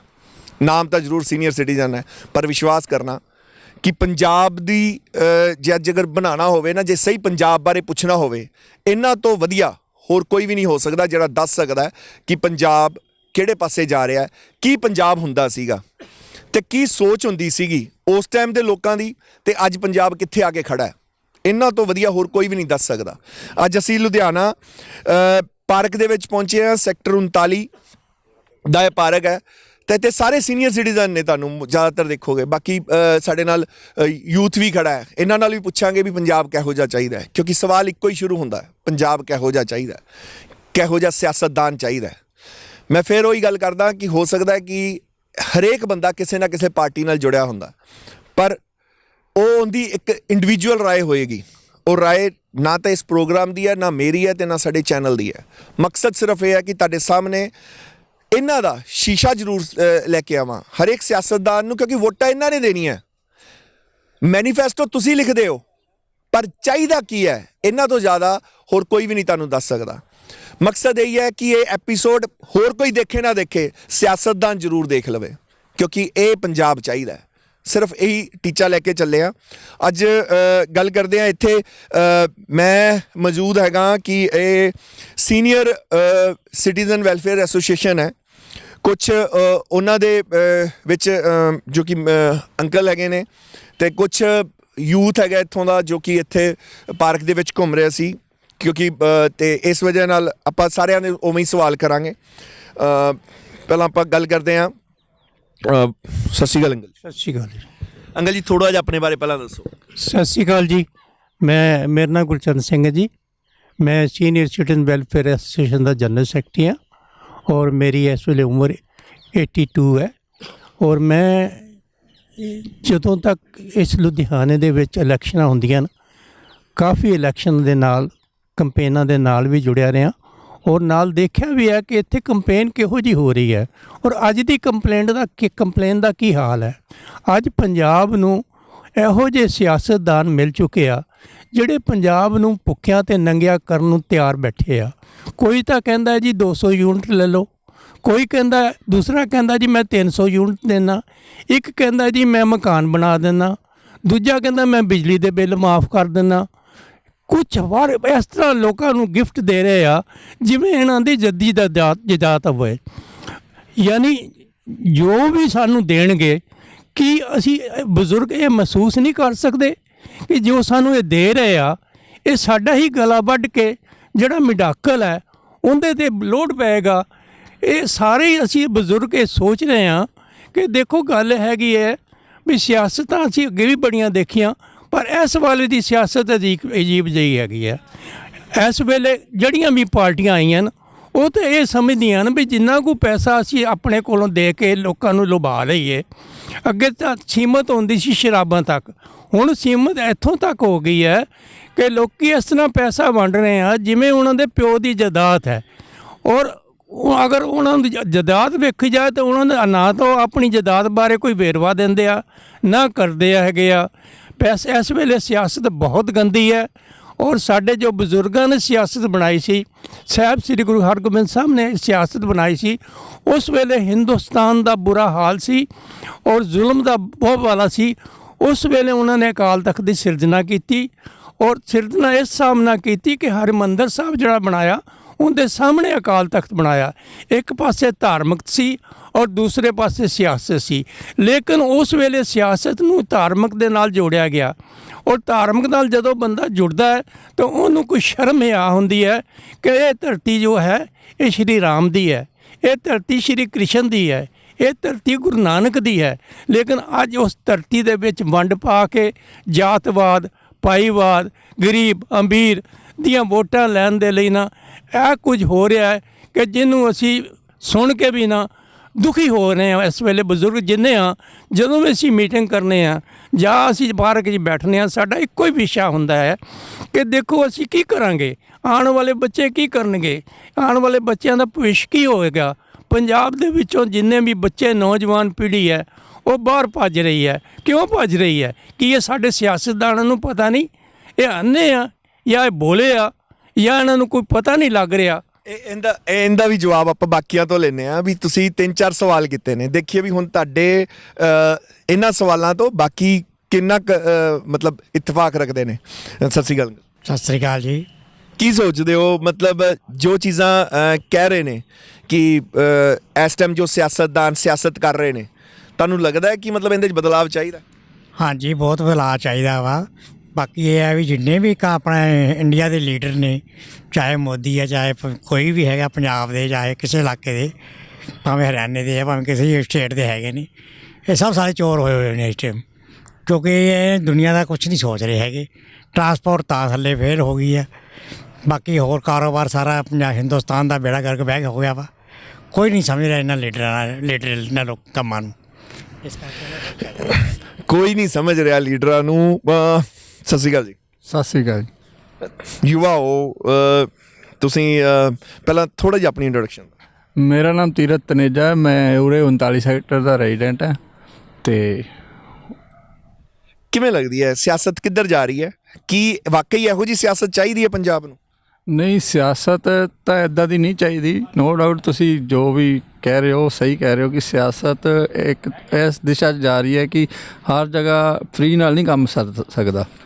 ਜੋ ਰੂਲ ਐਂਡ ਰੈਗੂਲੇਸ਼ਨ ਚਾਹੀਦੀ ਹੈ, ਜੋ ਭ੍ਰਿਸ਼ਟਾਚਾਰ ਨੂੰ ਖਤਮ ਕਰਨ ਦੇ ਮੁੱਦੇ ਹੋਣੇ ਚਾਹੀਦੇ, ਜੋ ਸਿੱਖਿਆ ਨੂੰ ਵਧਾਉਣ ਦੇ ਮੁੱਦੇ ਹੋਣੇ ਚਾਹੀਦੇ, ਜੋ ਹੋਸਪਿਟੈਲਿਟੀ ਵਾਸਤੇ ਹੋਣਾ ਚਾਹੀਦਾ, ਉਹਨਾਂ ਚੀਜ਼ਾਂ 'ਤੇ ਧਿਆਨ ਨਾ ਦੇ ਕੇ ਜਦੋਂ ਸਰਕਾਰਾਂ ਸਵੇਰੇ ਉੱਠ ਕੇ ਕਹਿ ਦੇਣ ਕਿ ਲੇਡੀਜ਼ ਨੂੰ ਕੋਈ ਉੱਠ ਕੇ ਆ ਕੇ ਕਹਿ ਦੇ ਕਿ 1000 ਰੁਪਏ ਹਰ ਮਹੀਨੇ ਦੇਵਾਂਗਾ, ਦੂਸਰਾ ਆਉਂਦਾ ਉਹਦੇ ਤੋਂ ਵੀ ਉੱਪਰ ਆਉਂਦਾ ਕਹਿੰਦਾ ਮੈਂ 2000 ਰੁਪਏ ਹਰ ਮਹੀਨੇ ਦੇਵਾਂਗਾ, ਫਿਰ ਉੱਥੇ ਸਿਆਸਤ ਥੋੜ੍ਹੀ ਹੋਣੀ ਹੈ। ਪਹਿਲੇ ਹੁੰਦਾ ਸੀਗਾ ਕਿ ਇਲੈਕਸ਼ਨ ਦੇ ਟਾਈਮ 'ਤੇ ਸ਼ਰਾਬ ਦੀ ਬੋਤਲ 'ਤੇ ਦੁਨੀਆ ਵਿਕਦੀ ਸੀ, ਉਦੋਂ ਤਾਂ ਜੈਂਟਸ ਤੇ ਹੀ ਆਂਦਾ ਸੀ ਵੀ ਸ਼ਰਾਬ ਪੀ ਕੇ ਆਦਮੀ ਲੋਕ ਜਾਂਦੇ ਆ ਜੀ, ਸ਼ਰਾਬ ਪੀ ਕੇ ਵੋਟ ਪਾ ਦਿੰਦੇ ਆ। ਲੇਕਿਨ ਇਸ ਟਾਈਮ ਤਾਂ ਇਹਨਾਂ ਨੇ ਲੇਡੀਜ਼ ਨੂੰ ਵੀ ਇਨਵੋਲਵ ਕਰ ਲਿਆ। ਲੇਡੀਜ਼ ਦੇ ਖਾਤੇ 'ਚ 1000 ਆਊਗਾ ਜੀ। ਹੁਣ ਪਿਛਲੀ ਵਾਰ ਕੈਪਟਨ ਸਾਹਿਬ ਨੇ ਕਿਹਾ ਸੀਗਾ ਕਿ ਮੈਂ 100 ਖਾਧੀ ਗੁਟਕਾ ਸਾਹਿਬ ਦੀ ਹੱਥ 'ਚ, ਉਹ ਵੀ ਦੁਨੀਆ ਨੇ 100 ਤੇ ਵਿਸ਼ਵਾਸ ਕਰ ਲਿਆ ਨਾ। ਹੁਣ ਕੋਈ ਮੰਨ ਲਓ ਆ ਕੇ ਤੁਹਾਨੂੰ ਕਵੇ ਕਿ 1000 ਰੁਪਏ ਮਹੀਨਾ ਮਿਲੇਗਾ, ਤੁਹਾਡੇ ਮਨ ਦੇ ਵਿੱਚ ਸੋਚ ਜਿਹੜੀ ਹੈ ਨਾ ਉਹ ਡਿਵੈਲਪਮੈਂਟ ਦੀ ਖਤਮ ਹੋ ਜਾਣੀ, ਤੁਹਾਨੂੰ 1000 ਰੁਪਏ ਨਜ਼ਰ ਆਉਣ ਲੱਗ ਜਾਣਾ। ਇਹ ਨਹੀਂ ਹੋਣਾ ਚਾਹੀਦਾ, ਇਹ ਬਹੁਤ ਗਲਤ ਹੈ। ਸਮਾਜ ਦੇ ਵਿੱਚ ਇਸ ਟਾਈਮ ਸਾਨੂੰ ਹੈਗੀ ਹੈ ਲੋੜ ਹੈਗੀ ਭ੍ਰਿਸ਼ਟਾਚਾਰ ਖਤਮ ਕਰਨ ਦੀ। ਸਭ ਤੋਂ ਵੱਡਾ ਮੁੱਦਾ ਹੋਣਾ ਚਾਹੀਦਾ ਭ੍ਰਿਸ਼ਟਾਚਾਰ ਖਤਮ ਕਰਨਾ। ਦੂਸਰਾ ਮੁੱਦਾ ਕਿ ਸਿੱਖਿਆ ਜਿਹੜੀ ਹੈ, ਸਾਡੀ ਸਿੱਖਿਆ, ਸਾਡੇ ਪੜ੍ਹੇ ਲਿਖੇ ਨੌਜਵਾਨ ਵਿਦੇਸ਼ਾਂ 'ਚ ਨਾ ਜਾਣ, ਉਸ ਨੂੰ ਸੋਚ ਕੇ ਉਸ 'ਤੇ ਕੰਮ ਕਰਨਾ ਚਾਹੀਦਾ। ਨਾ ਕਿ ਅਸੀਂ ਵੀ ਮੰਨ ਲਓ ਕਿ ਇਹਨਾਂ ਚੀਜ਼ਾਂ ਨੂੰ ਲੋਕਾਂ ਨੂੰ ਦੇ ਕੇ ਫਿਰ ਦੇਸ਼ ਨੂੰ ਕਰਜ਼ੇ ਵੱਲ ਨੂੰ ਲਿਆਉਣਾ ਨਹੀਂ ਚਾਹੀਦਾ। ਇਹ ਚੀਜ਼ਾਂ ਹੋਣੀਆਂ ਨਹੀਂ ਚਾਹੀਦੀਆਂ ਜੋ ਕਿ ਅੱਜ ਹੋ ਰਹੀਆਂ। ਤੁਹਾਨੂੰ ਲੱਗਦਾ ਹੈ ਕਿ ਕਹਿੰਦੇ ਨੇ ਭ੍ਰਿਸ਼ਟਾਚਾਰ, ਪਰ ਰਾਖੀ ਵੀ ਆਪਾਂ ਜਿਨ੍ਹਾਂ ਨੂੰ ਰਾਖੀ ਦਿੱਤੀ ਹੋਈ ਹੈ, ਤੁਹਾਨੂੰ ਲੱਗਦਾ ਕਿ ਉਹ ਸੱਚੇ ਸੁੱਚੇ ਨੇ? ਜੀ ਨਹੀਂ, ਇਸ ਗੱਲ ਨਾਲ ਮੈਂ ਬਿਲਕੁਲ ਸਹਿਮਤ ਨਹੀਂ ਹਾਂ ਬਈ ਉਹ ਸੱਚੇ ਸੁੱਚੇ ਨੇ। ਇਹ ਸਾਡੀ ਕਰਪਸ਼ਨ ਅੱਜ ਤੋਂ ਨਹੀਂ ਹੈ, ਤਕਰੀਬਨ 50 ਸਾਲਾਂ ਤੋਂ ਇਹ ਕਰਪਸ਼ਨ ਸ਼ੁਰੂ ਹੋਈ ਹੈ, ਜਿਹੜੀ ਅੱਜ ਉਹ ਬਿਲਕੁਲ ਸਿਰੇ ਤੇ ਪਹੁੰਚ ਚੁੱਕੀ ਹੈ। ਲਾਲਚ ਦੇ ਕੇ ਵੋਟਾਂ ਲੈਣਾ ਹੀ ਗੁਨਾਹ ਵੀ ਹੈ ਔਰ ਕਾਨੂੰਨਨ ਜੁਰਮ ਵੀ ਹੈ, ਔਰ ਵੋਟ ਦੇਣਾ ਵੀ ਕਾਨੂੰਨ ਜੁਰਮ ਹੈ। ਜੇ ਕਿਸੇ ਲਾਲਚ ਲੈ ਕੇ ਸਾਨੂੰ ਫ੍ਰੀ ਦੇ ਕੇ ਸਾਨੂੰ ਕਿਆ ਪੰਜਾਬ ਦੇ ਲੋਕਾਂ ਨੂੰ ਇਹ ਸਿਆਸਤਦਾਨ ਭਿਖਾਰੀ ਬਣਾਉਣਾ ਚਾਹੁੰਦੇ ਨੇ? ਅਸੀਂ ਇਹਨਾਂ ਕੋਲ ਹੱਥ ਅੱਡਦੇ ਰਹੀਏ? ਕੋਈ ਕਹਿੰਦਾ ਮੈਂ 1000 ਰੁਪਇਆ ਤੇਰੇ ਖਾਤੇ 'ਚ ਪਾਊਂਗਾ, ਕੋਈ ਕਹਿੰਦਾ ਮੈਂ ਤੈਨੂੰ ਫਲਾਣਾ ਏਰੀਆ ਤੈਨੂੰ ਕਰ ਦਿੰਦਾ। ਕਿਸੇ ਧਰਮ ਦੇ ਨਾਂ ਦੇ ਉੱਤੇ ਵੋਟਾਂ ਲਈਆਂ ਜਾਂਦੀਆਂ ਨੇ, ਕਿਸੇ ਧਾਰਮਿਕ ਸਥਾਨਾਂ ਦੇ ਉੱਤੇ ਉਹਨਾਂ ਨੂੰ ਜ਼ਮੀਨਾਂ ਅਲਾਟ ਕੀਤੀਆਂ ਜਾਂਦੀਆਂ ਨੇ। ਕੀ ਇਹ ਪਬਲਿਕ ਦੇ ਬੋਝ ਨਹੀਂ ਹੈ? ਇਹ ਜਿਹੜਾ ਪੈਸਾ ਗੌਰਮੈਂਟ ਕੋਲੇ ਆਉਂਦਾ ਹੈ, ਕੀ ਇਹ ਮਿਨਿਸਟਰਾਂ ਦਾ ਆਪਣਾ ਪੈਸਾ? ਇਹ ਪਬਲਿਕ ਦੇ ਉੱਤੇ ਟੈਕਸ ਲਾ ਕੇ ਸਾਡੇ ਕੋਲ ਲਿਆ ਜਾ ਰਿਹਾ, ਉਹਨੂੰ ਨਜਾਇਜ਼ ਇਸਤੇਮਾਲ ਕਰਨਾ। ਪਰ ਇਹ ਤਾਂ ਅੰਕਲ, ਇਹ ਤਾਂ ਪਿਛਲੇ ਕਈ ਦਹਾਕਿਆਂ ਤੋਂ ਚੱਲਿਆ ਆ ਰਿਹਾ। ਤਾਂ ਹੀ ਤਾਂ ਇਹ ਵਾਰੀ ਕਿਉਂ ਕਹਿੰਦੇ ਨੇ ਕਿ ਵਾਰੀ ਬੰਨੀ ਹੋਈ ਹੈ। ਅੱਜ ਐਤਕੀ ਮੇਰੀ ਵਾਰੀ, ਅਗਲੀ ਵਾਰੀ ਤੇਰੀ ਵਾਰੀ। ਇਹ ਵਾਰੀ ਤੋਂ ਕਿਵੇਂ ਛੁਟਕਾਰਾ ਪੈ ਸਕਦਾ? ਕਿਉਂਕਿ ਸਿਆਸਤਦਾਨ ਤਾਂ ਅਗਲਾ ਪੀੜ੍ਹੀ ਵੀ ਤਿਆਰ ਹੈ। MLA ਦਾ ਮੁੰਡਾ ਅੱਗੇ MLA, MP ਦਾ ਮੁੰਡਾ ਅੱਗੇ MP। ਜਾਂ ਅੱਜ ਆਪਾਂ ਦੇਖੀਏ ਕਿ ਪਰਿਵਾਰਵਾਦ ਹਰ ਪਾਸੇ ਕਿੰਨਾ ਹਾਵੀ ਹੋ ਚੁੱਕਿਆ। ਕਿਉਂ ਨਹੀਂ ਐਵੇਂ ਹੁੰਦਾ ਕਿ ਜਿਹੜਾ ਵੋਟਰ ਹੈ, ਕਿਉਂ ਨਹੀਂ ਤੁਸੀਂ ਆਪਦੇ ਬੱਚਿਆਂ ਨੂੰ ਕਹਿੰਦੇ ਵੀ ਸਿਆਸਤਦਾਨ ਬਣਾਉਣਾ ਹੈ? ਕਿਉਂ ਆਪਾਂ ਡਾਕਟਰ ਤੇ ਇੰਜੀਨੀਅਰ ਬਣਾਉਣਾ ਚਾਹੁੰਦੇ ਹਾਂ? ਤੁਸੀਂ ਕਦੀ ਸੋਚਿਆ ਇਸ ਬਾਰੇ? ਇਹਦੇ ਬਾਰੇ ਬਹੁਤ ਅਸੀਂ ਲੋਕ ਸੋਚ ਵੀ ਲਈਏ ਤਾਂ ਉਹ ਜਿਹੜੇ ਰਿਸ਼ਵਤ ਦਾ ਦੌਰ ਇੰਨਾ ਚੱਲ ਚੁੱਕਿਆ ਕਿ ਮੀਡੀਅਮ ਤਬਕਾ ਉਸ ਲਾਈਨ 'ਤੇ ਉਸ ਜਗ੍ਹਾ ਦੇ ਉੱਤੇ ਪਹੁੰਚ ਹੀ ਨਹੀਂ ਸਕਦਾ। ਅੱਜ ਇੱਕ ਨੂੰ ਡਾਕਟਰ ਬਣਾਉਣਾ ਹੈ ਤਾਂ ਉਹਦੀ ਐਡਮਿਸ਼ਨ ਵਾਸਤੇ ਦੇਖੋ ਕਿੰਨੇ ਲੱਖਾਂ ਰੁਪਈਆ ਉਹਨੂੰ ਚਾਹੀਦਾ। ਉਹਨੂੰ ਗੌਰਮੈਂਟ ਵੱਲੋਂ ਕੀ ਮਿਲਦਾ, ਫਿਰ ਤਨਖਾਹ ਕਿੰਨੀ ਮਿਲਦੀ ਆ? ਉਹ ਪ੍ਰਾਈਵੇਟ ਕੰਮ ਕਰਦਾ ਹੈ ਤਾਂ ਕਿੰਨੇ ਹਸਪੀਟਲ ਮਹਿੰਗੇ, ਡਾਕਟਰਾਂ ਦੇ ਇਲਾਜ ਮਹਿੰਗੇ, ਉਹ ਪਬਲਿਕ ਕਿੱਥੋਂ ਪੂਰਾ ਕਰੂਗੀ? ਆਮ ਆਦਮੀ ਕਿੱਦਾਂ ਪੂਰਾ ਕਰ ਸਕਦਾ ਖਰਚਾ? ਇੱਕ ਕਾਲਜ 'ਚ ਬੱਚੇ ਨੂੰ ਦਾਖਲ ਕਰਾਉਣ ਵਾਸਤੇ, ਅੱਛੇ ਸਕੂਲ 'ਚ ਦਾਖਲ ਕਰਾਉਣ ਵਾਸਤੇ ਹਜ਼ਾਰਾਂ ਰੁਪਈਆ ਡੋਨੇਸ਼ਨ KG ਦੇ ਬੱਚੇ ਵਾਸਤੇ ਦੇਣੀ ਪੈਂਦੀ ਆ। ਇੱਕ ਜਿਹੜਾ ਬੱਚੇ ਨੂੰ KG 'ਚ ਦਾਖਲ ਕਰਾਉਣ ਵਾਸਤੇ ਹਜ਼ਾਰਾਂ ਰੁਪਏ ਸਾਨੂੰ ਫੀਸ ਡੋਨੇਸ਼ਨ ਦੇਣੀ ਪੈਂਦੀ ਆ। ਕੀ ਇਹ ਗੌਰਮੈਂਟ ਦੀ ਜ਼ਿੰਮੇਵਾਰੀ ਨਹੀਂ ਐਜੂਕੇਸ਼ਨ ਦੇਣੀ? ਸਾਨੂੰ ਸਟੇਟ ਗੌਰਮੈਂਟ ਦੀ, ਸੈਂਟਰ ਗੌਰਮੈਂਟ ਦੀ ਜ਼ਿੰਮੇਵਾਰੀ ਹੈ, ਸਾਡਾ ਮੌਲਿਕ ਅਧਿਕਾਰ ਹੈ। ਕਿਉਂਕਿ ਸਾਨੂੰ ਐਜੂਕੇਸ਼ਨ ਔਰ ਹੈਲਥ ਸਿਸਟਮ ਇੰਨਾ ਕੁ ਸੁਧਾਰ ਹੋਣਾ ਚਾਹੀਦਾ ਤਾਂ ਕਿ ਜਨਰੇਸ਼ਨ ਉੱਠੇ, ਆਪਣੀ ਸੋਚ ਵੱਡੀ ਕਰਕੇ ਆਪਣੇ ਆਪ ਪੈਰਾਂ 'ਤੇ ਸਟੈਂਡ ਹੋ ਕੇ ਵੋਟਾਂ ਦੇ ਕਰਪਸ਼ਨ ਬਿਲਕੁਲ ਬੰਦ ਕਰਨੀ ਚਾਹੀਦੀ ਹੈ, ਬੰਦ ਹੋਣੀ ਚਾਹੀਦੀ ਹੈ। ਔਰ ਸਾਡੇ ਦਿਲਾਂ 'ਚ ਵੀ ਇਹ ਸੋਚ ਹੋਣੀ ਚਾਹੀਦੀ ਹੈ ਵੀ ਅਸੀਂ 1 ਵੀ ਰੁਪਈਆ ਲਏ ਬਿਨਾਂ, ਕੋਈ ਬੈਨੀਫਿਟ ਲਏ ਬਿਨਾਂ ਅਸੀਂ ਵੋਟ ਪਾਈਏ। ਪਰ ਪਾਈਏ ਕਿਹਨੂੰ, ਇਹ ਵੀ ਸੋਚਣ ਦੀ ਲੋੜ ਪੈਂਦੀ ਹੈ। ਕਿਉਂਕਿ ਜਿੰਨੇ ਲੀਡਰ ਇਸ ਵੇਲੇ ਆ ਰਹੇ ਨੇ ਸਭ ਇੱਕ ਤੋਂ ਵੱਧ ਕਰਪਟ ਆ ਰਹੇ ਨੇ। ਆਪਸ਼ਨ ਹੀ ਨਹੀਂ ਹੈ, ਕਹਿੰਦੇ ਆਪਸ਼ਨ ਹੀ ਨਹੀਂ ਵੀ ਇੱਕ ਠੱਗ ਦੂਜਾ ਮਾਂ ਠੱਗ। ਇਹ ਵੀ ਮੈਂ ਛੋਟਾ ਠੱਗ ਨੂੰ ਵੋਟ ਪਾਣੀ ਹੈ ਕਿ ਵੱਡੇ ਠੱਗ ਨੂੰ ਵੋਟ ਪਾਣੀ ਹੈ? ਮੈਂ ਮਤਲਬ ਇੱਕ 9 ਨੰਬਰੀ ਤੇ ਇੱਕ 10 ਨੰਬਰੀ, ਮੈਂ ਕਿਹਨੂੰ ਵੋਟ ਪਾਣੀ ਹੈ? ਕਿ ਤੁਹਾਨੂੰ ਲੱਗਦਾ ਕਿ ਇਹ ਦੁਖਾਂਤ ਹੈ ਸਾਡੇ ਪੰਜਾਬ ਦਾ ਵੀ ਤੇ ਭਾਰਤ ਦਾ ਵੀ ਕਿ ਇੰਨੀ ਜ਼ਿਆਦਾ ਕਰਪਸ਼ਨ ਇੰਨਾ ਰੂਟ ਲੈਵਲ 'ਤੇ ਹੋ ਗਈ ਹੈ, ਤਾਂ ਹੀ ਸ਼ਾਇਦ ਇਹ ਸਾਰੀਆਂ ਚੀਜ਼ਾਂ ਹੋ ਰਹੀਆਂ ਤੇ ਆਪਾਂ ਮਜਬੂਰ ਹਾਂ। ਬਿਲਕੁਲ ਸਰ, ਇਹ ਬਹੁਤ ਹੀ ਦੁਖਦ ਗੱਲ ਹੈ। ਅੱਜ ਕੱਲ੍ਹ ਵੋਟਰਸ ਕੋਲ ਨਾ ਆਪਸ਼ਨ ਹੀ ਨਹੀਂ ਛੱਡਿਆ ਇਹਨਾਂ ਨੇ। ਵੱਡੀਆਂ ਪਾਰਟੀਆਂ ਟਿਕਟਾਂ ਵੇਚਦੀਆਂ ਨੇ ਅਤੇ ਖਰੀਦਣ ਵਾਲੇ ਮਾਫੀਆ ਰਾਜ ਵਾਲੇ ਨੇ। ਜੇ ਉਹਨਾਂ ਵਿੱਚ ਕੋਈ ਚੰਗਾ ਬੰਦਾ ਹੈ ਉਹਨਾਂ ਨੂੰ ਟਿਕਟ ਦਿੰਦੇ ਹੀ ਨਹੀਂ, ਜਾਂ ਗੁੰਡਾਗਰਦੀ ਕਰਕੇ ਉਹਨਾਂ ਨੂੰ ਦਬਾ ਦਿੱਤਾ ਜਾਂਦਾ ਵਾ। ਜੇ ਕੋਈ ਆਜ਼ਾਦ ਉਮੀਦਵਾਰ ਖੜ੍ਹਦਾ ਉਹਨਾਂ ਨੂੰ ਧਮਕੀਆਂ ਦੇ ਕੇ ਬਿਠਾ ਦਿੱਤਾ ਜਾਂਦਾ ਵਾ। ਤੇ ਇਹਨਾਂ ਨੇ ਵੋਟਰਸ ਨੂੰ ਇੱਕ ਤਰ੍ਹਾਂ ਦੇ ਜੰਜਾਲ 'ਚ ਮਤਲਬ ਬੰਨ੍ਹ ਦਿੱਤਾ ਵਾ ਵੀ ਤੁਹਾਡੇ ਕੋਲ ਆਹੀ ਆਪਸ਼ਨ ਹੈ। ਜਿਵੇਂ ਚਾਈਨਾ 'ਚ ਡੈਮੋਕ੍ਰੇਸੀ ਹੈ, ਚਾਈਨਾ 'ਚ ਇੱਕੋ ਹੀ ਪਾਰਟੀ ਹੈ ਸ਼ੀ ਜਿੰਗਪਿੰਗ ਦੀ। ਹਾਂਗਕਾਂਗ 'ਚ ਮੇਰਾ ਭਰਾ ਰਹਿੰਦਾ ਜੀ, ਉਹਦੇ ਉੱਥੇ ਇਲੈਕਸ਼ਨ ਹੋਏ ਸੀ, ਇੱਕ ਹੀ ਪਾਰਟੀ ਦੇ 5 ਕੈਂਡੀਡੇਟ ਚਾਈਨਾ ਖੜਾ ਕਰਦਾ, ਆਪਣੀ ਪਾਰਟੀ ਦੇ ਇੱਕ ਹੀ ਪਾਰਟੀ ਹੈ ਉੱਥੇ। ਉਹਨਾਂ ਵਿੱਚ ਵੋਟਰਸ ਕੋਲ ਇਹ ਆਪਸ਼ਨ ਹੈ ਵੀ ਤੁਸੀਂ ਆਹ 5 ਕੈਂਡੀਡੇਟ ਹੈ ਇੱਕੋ ਪਾਰਟੀ ਦੇ, ਤੁਸੀਂ ਇਹਨਾਂ 'ਚੋਂ ਚੁਣ ਲਓ, ਦੂਜੀ ਪਾਰਟੀ ਉਹ ਖੜ੍ਹਨ ਨਹੀਂ ਦਿੰਦੇ। ਉੱਥੇ ਵੀ ਹੁਣੇ ਇੱਥੇ ਵੀ ਆਹੀ ਚੀਜ਼ ਹੋ ਰਹੀ ਆ, ਪਰਿਵਾਰਵਾਦ ਨੂੰ ਬੜਾਵਾ ਦਿੱਤਾ ਜਾ ਰਿਹਾ। ਕੈਂਡੀਡੇਟ ਸਾਨੂੰ ਅਸੀਂ ਨਹੀਂ ਚੁਣਦੇ ਪਏ, ਪਾਰਟੀਆਂ ਚੁਣ ਕੇ ਸਾਡੇ ਉੱਤੇ ਥੋਪ ਰਹੀਆਂ ਨੇ, ਚੰਗੇ ਕੈਂਡੀਡੇਟ ਨੂੰ ਉੱਠਣ ਨਹੀਂ ਦਿੰਦੀਆਂ। ਅਤੇ ਬਾਕੀ ਦੇਖੋ ਜੀ ਪਲਾਇਨ ਬਹੁਤ ਜ਼ਿਆਦਾ ਹੋ ਰਿਹਾ, ਸਪੈਸ਼ਲੀ ਯੂਥ। ਐਜੂਕੇਸ਼ਨ ਦਾ ਸਤਰ ਬਹੁਤ ਥੱਲੇ ਜਾ ਚੁੱਕਾ। ਗੌਰਮੈਂਟ ਖਰਚਾ ਆਪਣੀ ਐਡਵਰਟਾਈਜ਼ਮੈਂਟ 'ਤੇ ਕਰ ਰਹੀ ਹੈ, ਜੋ ਖਰਚਾ ਇਹਨਾਂ ਨੂੰ ਪੀਪਲ ਹਿਊਮਨ ਰਿਸੋਰਸ ਡਿਵੈਲਪਮੈਂਟ 'ਤੇ ਕਰਨਾ ਚਾਹੀਦਾ ਉਹ ਬਿਲਕੁਲ ਨਹੀਂ ਹੋ ਰਿਹਾ। ਮੈਂ ਆਪ ਇੱਥੇ ਅੱਜ ਮੈਂ ਗੁੜਗਾਉਂ MNC 'ਚ ਕੰਮ ਕਰਦਾ, ਮੈਂ ਹਾਰ ਕੇ ਇੱਥੋਂ ਆਪਣਾ ਘਰ ਛੱਡ ਕੇ ਗਿਆ ਜੀ। ਮੇਰੇ ਪੇਰੈਂਟਸ ਬਜ਼ੁਰਗ ਆ, ਮੈਨੂੰ ਪਤਾ ਜੀ ਹੈ ਸਾਨੂੰ ਕਿੰਨੀ ਦਿੱਕਤ ਹੁੰਦੀ ਆ। ਮੈਂ 10 ਸਾਲ ਬਾਅਦ ਆਇਆ, ਮੈਂ ਕੋਵਿਡ ਦਾ ਥੈਂਕਸ ਕਰਦਾ ਵੀ ਕੋਵਿਡ ਆਇਆ ਤਾਂ ਮੈਨੂੰ ਆਪਣੇ ਘਰਦਿਆਂ ਨਾਲ ਰਹਿਣ ਦਾ ਮੌਕਾ ਮਿਲਿਆ। ਬਾਕੀ ਪੰਜਾਬ 'ਚ ਮੈਂ ਸਾਰੇ ਕਿਤੇ ਧੱਕੇ ਖਾ ਲਏ, ਮੈਂ ਫੌਜੀ ਭਰਤੀਆਂ ਵੀ ਦੇਖ ਲਈਆਂ, ਇੰਨੀ ਜ਼ਿਆਦਾ ਹੱਦ ਤੱਕ ਕਰਪਸ਼ਨ ਹੈ ਜੀ, ਤੁਸੀਂ ਕੁਛ ਨਹੀਂ ਕਰ ਸਕਦੇ। ਤੁਹਾਨੂੰ ਲੱਗਦਾ ਕਿਸਾਨੀ ਅੰਦੋਲਨ ਜੋ ਇਹ ਅੰਦੋਲਨ ਚੱਲਿਆ 1 ਸਾਲ ਤੇ ਆਖਰਕਾਰ ਵੀ ਜਿੱਤ ਕੇ ਜਿਵੇਂ ਵਾਪਸ ਆਏ ਆਪਦੀ ਮੰਗਾਂ, ਕੀ ਇਹ ਪੰਜਾਬ ਦੀ ਨੁਹਾਰ ਬਦਲ ਸਕਦਾ ਹੁਣ? ਸਰ ਕਿਸਾਨੀ ਅੰਦੋਲਨ ਦਾ ਡੈਫੀਨੇਟਲੀ ਪੀਪਲ ਸੈਂਟੀਮੈਂਟ ਜੁੜਿਆ ਹੋਇਆ ਜੀ। ਕਾਫੀ ਮਤਲਬ ਸਾਈਕੋਲੋਜੀਕਲੀ ਕਾਫੀ ਲੋਕਾਂ ਨੂੰ ਇਹ ਨੂੰ ਆਕਰਸ਼ਿਤ ਕਰੇਗਾ ਜੀ। They will definitely think about voting a party ਜਦੋਂ ਕਿਸਾਨੀ ਅੰਦੋਲਨ ਦੀ ਗੱਲ ਆਏਗੀ। ਬਾਕੀ ਜਿੱਦਾਂ ਆਪਾਂ ਦੇਖਦੇ ਹਾਂ ਜਿੰਨੇ ਵੀ ਅੰਦੋਲਨ ਖੜੇ ਹੋਏ ਆ, ਭਾਵੇਂ ਤੁਸੀਂ ਅੰਨਾ ਦਾ ਅੰਦੋਲਨ ਦੇਖ ਲਓ, ਜਦੋਂ ਅੰਨਾ ਦਾ ਅੰਦੋਲਨ ਖੜਾ ਹੋਇਆ ਸੀ ਉਹ ਸੀ ਇੰਡੀਆ ਅਗੇਂਸਟ ਕਰਪਸ਼ਨ। ਉਹ ਮੂਵਮੈਂਟ 'ਚ ਮੈਂ ਵੀ ਸੀ, ਉਸ ਸਮੇਂ ਮੈਂ ਦਿੱਲੀ ਬਾਰਕਲੇਸ ਜੌਬ ਕਰਦਾ ਸੀਗਾ ਜੀ, ਮੈਂ ਆਪ ਗਿਆ ਸੀ। ਅਤੇ ਸਾਨੂੰ ਯਾਦ ਹੈ 10-10 ਰੁਪਏ 20-20 ਪਰਚੀ ਲੈ ਕੇ ਨਾ ਇਹਨਾਂ ਨੇ ਇੰਡੀਆ ਅਗੇਂਸਟ ਕਰਪਸ਼ਨ ਦੇ ਨਾਂ 'ਤੇ ਕੇਜਰੀਵਾਲ ਜਦੋਂ ਸਟੇਜ 'ਤੇ ਬੈਠੇ ਸੀ ਇਹਨਾਂ ਨੇ ਫੰਡ ਇਕੱਠਾ ਕੀਤਾ ਸੀ ਅਤੇ ਉੱਥੋਂ ਇਹਨਾਂ ਨੇ ਸਾਫ਼ ਐਲਾਨ ਕੀਤਾ ਸੀ ਅਸੀਂ ਵੀ ਕੋਈ ਵੀ ਸਿਆਸੀ ਪਾਰਟੀ ਅਸੀਂ ਨਹੀਂ ਬਣਾਵਾਂਗੇ। ਐਟ ਦੀ ਐਂਡ ਆਫ ਦਾ ਡੇ ਅੰਨਾ ਹਜ਼ਾਰੇ ਨੂੰ ਸਾਈਡਲਾਈਨ ਕਰਕੇ ਕੇਜਰੀਵਾਲ ਨੇ ਪੂਰਾ ਪੋਲੀਟੀਕਲ ਸਿਸਟਮ ਹਾਈਜੈਕ ਕਰ ਲਿਆ। ਨਾਟ ਅ ਪੋਲੀਟੀਕਲ ਸਿਸਟਮ, ਪੂਰਾ ਐਜੀਟੇਸ਼ਨ ਹਾਈਜੈਕ ਕਰਕੇ ਅੱਜ ਆਪ ਗੱਦੀ 'ਤੇ ਬਹਿ ਗਿਆ। ਫ੍ਰੀ ਵੰਡਣ ਨਾਲ ਜੀ ਤੁਸੀਂ ਅੱਜ ਸਾਨੂੰ ਸਾਈਕੋਲੋਜੀਕਲੀ ਵੀਕ ਕਰ ਰਹੇ ਹੋ। ਸਾਡੇ ਬੱਚੇ ਦੇ ਦਿਮਾਗ 'ਚ ਤੁਸੀਂ ਸਾਡੇ ਯੰਗਸਟਰ ਦੇ ਦਿਮਾਗ 'ਚ ਸ਼ੁਰੂ ਤੋਂ ਤੁਸੀਂ ਇਹ ਗੱਲ ਪਾ ਦੋਗੇ ਵੀ ਤੁਹਾਨੂੰ ਅਸੀਂ ਘਰ ਬੈਠੇ ਫ੍ਰੀ ਦੇ ਦਾਂਗੇ। ਕਾਫੀ ਐਸੀ ਕੰਟਰੀਜ਼ ਹੈਗੀਆਂ ਜੀ, ਵੀਅਤਨਾਮ ਇੱਕ ਕੰਟਰੀ ਹੈਗੀ ਆ ਛੋਟੀ ਚਾਈਨਾ ਦੇਖੋ ਕਿੱਦਾਂ ਡਿਵੈਲਪ ਹੋਇਆ, ਘਰ 'ਚ ਉਹਨਾਂ ਨੇ ਰੋਜ਼ਗਾਰ ਵੰਡੇ, ਉਹਨਾਂ ਨੇ ਕਿਸੇ ਨੂੰ ਕੁਛ ਫ੍ਰੀ ਨਹੀਂ ਦਿੱਤਾ। ਅਸੀਂ ਇਹ ਚਾਹੁੰਦੇ ਵੀ ਸਾਡੇ ਤੁਸੀਂ ਅਪਸਕਿਲ ਕਰੋ ਬੰਦਿਆਂ ਨੂੰ, ਕੋਈ ਹੁਨਰ ਦੇਵੋ। ਜੇ ਤੁਸੀਂ ਕੁਛ ਦੇਣਾ ਵਾ ਤੁਸੀਂ ਹੁਨਰ ਸਿਖਾਓ, ਘਰ ਹੁਨਰ ਵੰਡੋ, ਨਾ ਕਿ 1000 ਰੁਪਏ ਤੁਸੀਂ ਮਾफ़ ਕਰ ਦਿਓ ਜੀ, ਆਹ ਬਿਜਲੀ ਬਿੱਲ ਮਾफ़ ਕਰ ਦਿਓ, ਉਹਦਾ ਸਾਨੂੰ ਕੋਈ ਫਾਇਦਾ ਨਹੀਂ ਹੋਣਾ। ਛੋਟੇ ਟਾਈਮ ਵਾਸਤੇ ਸਾਨੂੰ ਫਾਇਦਾ ਹੋਏਗਾ, ਸਾਨੂੰ ਚੰਗਾ ਲੱਗੇਗਾ ਜੀ ਮੇਰਾ 2000 ਬਿੱਲ ਘੱਟ ਆ ਗਿਆ ਜੀ, ਚੱਲ ਮੈਂ ਕਿਤੇ ਘੁੰਮਿਆ ਨਾ ਜਾਂ ਕੁਛ ਲੈ ਲੈਣਾ ਵਾ। ਬਟ ਐਂਡ ਆਫ ਦਾ ਡੇ ਜਦ ਕੱਲ੍ਹ ਨੂੰ ਮੇਰਾ ਬੱਚਾ ਜਵਾਨ ਹੋਏਗਾ ਮੈਨੂੰ ਗਾਲਾਂ ਕੱਢੇਗਾ ਕਿ ਡੈਡੀ ਤੁਸੀਂ ਕਿਉਂ ਜ਼ਿੰਮੇਦਾਰ ਸਰਕਾਰ ਨਹੀਂ ਚੁਣੀ ਜਦੋਂ ਤੁਹਾਡੇ ਕੋਲ ਮੌਕਾ ਸੀਗਾ। ਬਿਲਕੁਲ ਤੁਸੀਂ ਦੇਖ ਸਕਦੇ ਹੋ ਕਿ ਇਸ ਤੋਂ ਵਧੀਆ ਤਾਂ ਸ਼ਾਇਦ ਮੈਨੂੰ ਵੀ ਸ਼ਾਇਦ ਇੰਨਾ ਡਾਟਾ ਇਕੱਠਾ ਕਰਨ ਵਾਸਤੇ ਹਫਤਾ ਲੱਗ ਜਾਂਦਾ, ਤਾਂ ਹੀ ਕਰਕੇ ਲੱਗਦਾ ਕਿ ਹਰੇਕ ਇੱਕ ਇੰਡੀਵਿਜੂਅਲ ਹੈ ਉਹ ਗਿਆਨ ਦਾ ਭੰਡਾਰ ਹੈ। ਕਿਵੇਂ ਇਹਨਾਂ ਨੇ ਹੁਣ ਉਹ ਕੇਜਰੀਵਾਲ ਅਗਰ ਇਹ ਦੇਖਦੇ ਹੋਣ ਤਾਂ ਵਾਕਈ ਸਵਾਲ ਕਿੱਡੇ ਵੱਡੇ ਖੜੇ ਕਰ ਦਿੱਤੇ ਨੇ, ਐਜੀਟੇਸ਼ਨ ਦਾ ਹਿੱਸਾ ਵੀ ਰਹੇ। ਉਹ ਜੁੜਾਵ ਸ਼ਾਇਦ ਉਹਨਾਂ ਨੂੰ ਲੱਗਿਆ ਕਿ ਇਹ ਤਾਂ ਬਦਲਾਵ ਲਿਆਇਆ ਹੋਊਗਾ, ਇਹ ਤਾਂ ਸ਼ਾਇਦ ਇੱਕ ਨਵੀਂ ਸੋਚ ਲੈ ਕੇ ਆਇਆ, ਪਰ ਸੋਚ ਕਿੱਥੇ ਉਹ ਅੱਜ ਤੁਹਾਡੇ ਸਾਹਮਣੇ ਹੈ। ਸਤਿ ਸ਼੍ਰੀ ਅਕਾਲ ਜੀ। ਸਤਿ ਸ਼੍ਰੀ ਅਕਾਲ ਜੀ, ਜੈ ਸ਼੍ਰੀ ਰਾਮ ਜੀ। ਸਰ ਥੋੜ੍ਹਾ ਜਿਹਾ ਆਪਣੇ ਬਾਰੇ ਪਤਾ ਦੱਸੋ। ਸਰ ਮੇਰਾ ਨਾਮ ਧਰਮਿੰਦਰ ਸ਼ਰਮਾ ਹੈ, ਮੈਂ ਇਸ ਇਲਾਕੇ ਵਿੱਚ ਰਹਿੰਦਾ ਹਾਂ ਅਤੇ ਮੈਂ BJP ਦਾ ਡਿਸਟ੍ਰਿਕਟ ਪ੍ਰਵਕਤਾ ਹਾਂ। ਹਾਂਜੀ ਸਰ ਤੁਸੀਂ ਜਿਵੇਂ BJP ਨਾਲ ਜੁੜੇ ਹੋਏ ਹੋ, ਤੁਹਾਨੂੰ ਲੱਗਦਾ ਕਿ ਹੁਣ ਜਿਹੜੀ ਹੁਣ ਇਸ ਟਾਈਮ ਸਿਆਸਤ ਚੱਲ ਰਹੀ ਹੈ ਕਿ ਇਹ ਕਿਸਾਨੀ ਅੰਦੋਲਨ ਨੇ BJP ਦੀ ਸਿਆਸਤ ਨੂੰ ਕਿਤੇ ਨਾ ਕਿਤੇ ਪੰਜਾਬ ਦੇ ਵਿੱਚ ਮਤਲਬ ਡੈਂਟ ਪਾਇਆ? ਤਾਂ ਕੁਛ ਟਾਈਮ ਐਸਾ ਆਇਆ ਸੀਗਾ ਜਦੋਂ ਥੋੜ੍ਹਾ ਜਿਹਾ ਫਰਕ ਪਿਆ ਸੀਗਾ, ਲੇਕਿਨ ਸਾਡੀ ਸਰਕਾਰ ਨੇ ਜਾਂ ਦੇਸ਼ ਦੇ ਬੁੱਧੀਜੀਵੀ ਲੋਕਾਂ ਨੇ ਆਪਣੀ ਸੂਝ-ਬੂਝ ਦੇ ਨਾਲ ਇਹਨੂੰ ਕੰਟਰੋਲ ਕੀਤਾ ਹੈ ਅਤੇ ਅੱਜ ਬਹੁਤ ਅੱਛਾ ਮਾਹੌਲ ਹੈ।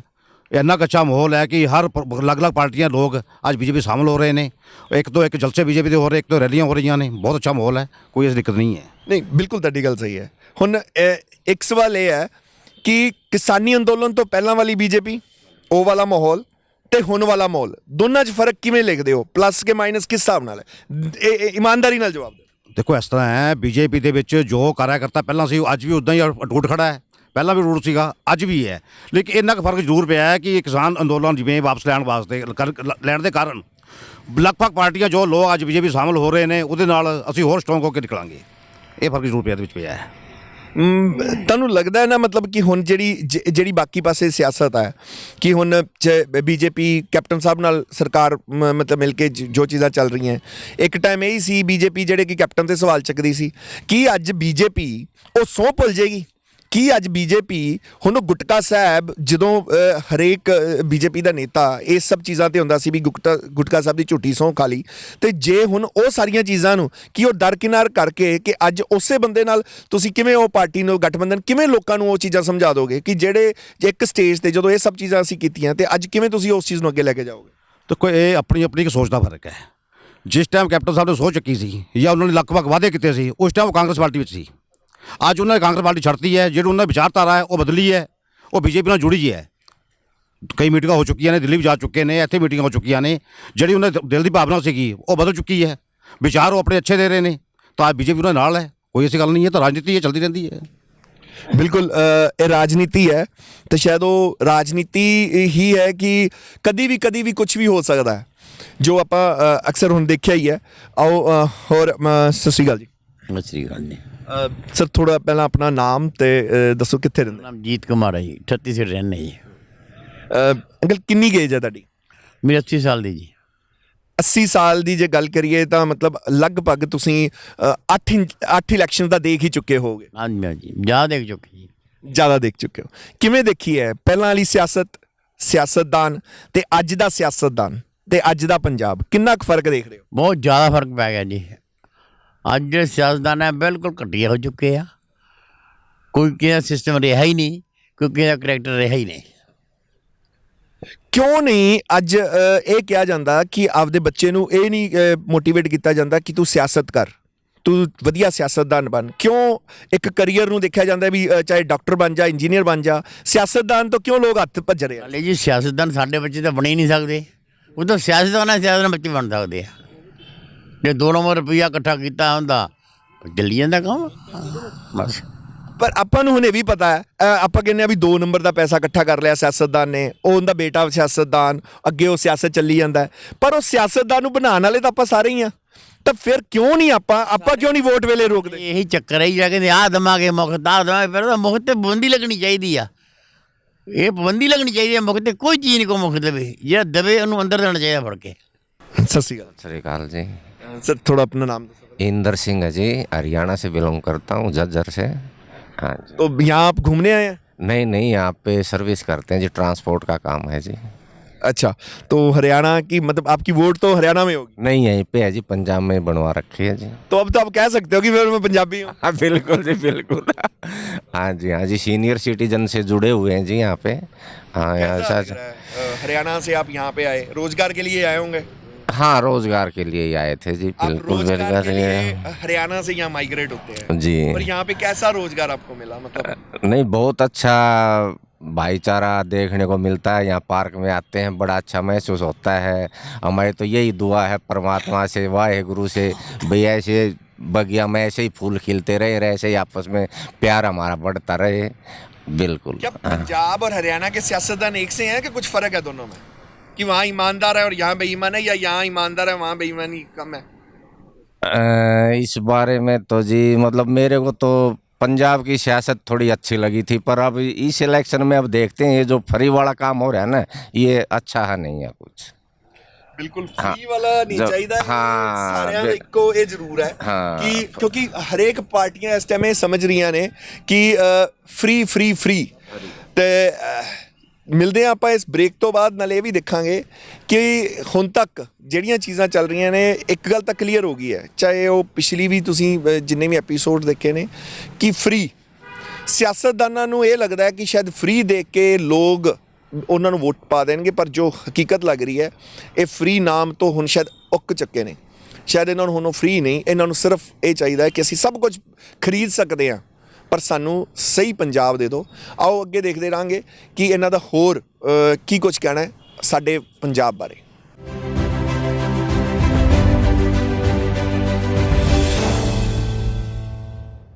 ਸੋ ਜਿਵੇਂ ਕਿ ਦੱਸਿਆ, ਅਸੀਂ ਲੁਧਿਆਣਾ ਪਹੁੰਚੇ ਹੋਏ ਹਾਂ ਤੇ ਲੁਧਿਆਣਾ 39 ਸੈਕਟਰ ਦੇ ਵਿੱਚ ਸਾਡੇ ਨਾਲ ਜੁੜੇ ਹੋਏ ਨੇ ਸੀਨੀਅਰ ਸਿਟੀਜ਼ਨ, ਜਿਹੜੇ ਕਿ ਜਿਨ੍ਹਾਂ ਤੋਂ ਉਹੀ ਸਵਾਲ ਸਿਲਸਿਲੇਵਾਰ ਸ਼ੁਰੂ ਕੀਤਾ ਅਸੀਂ ਕਿ ਪੰਜਾਬ ਕਿਹੋ ਜਿਹਾ ਚਾਹੀਦਾ ਹੈ।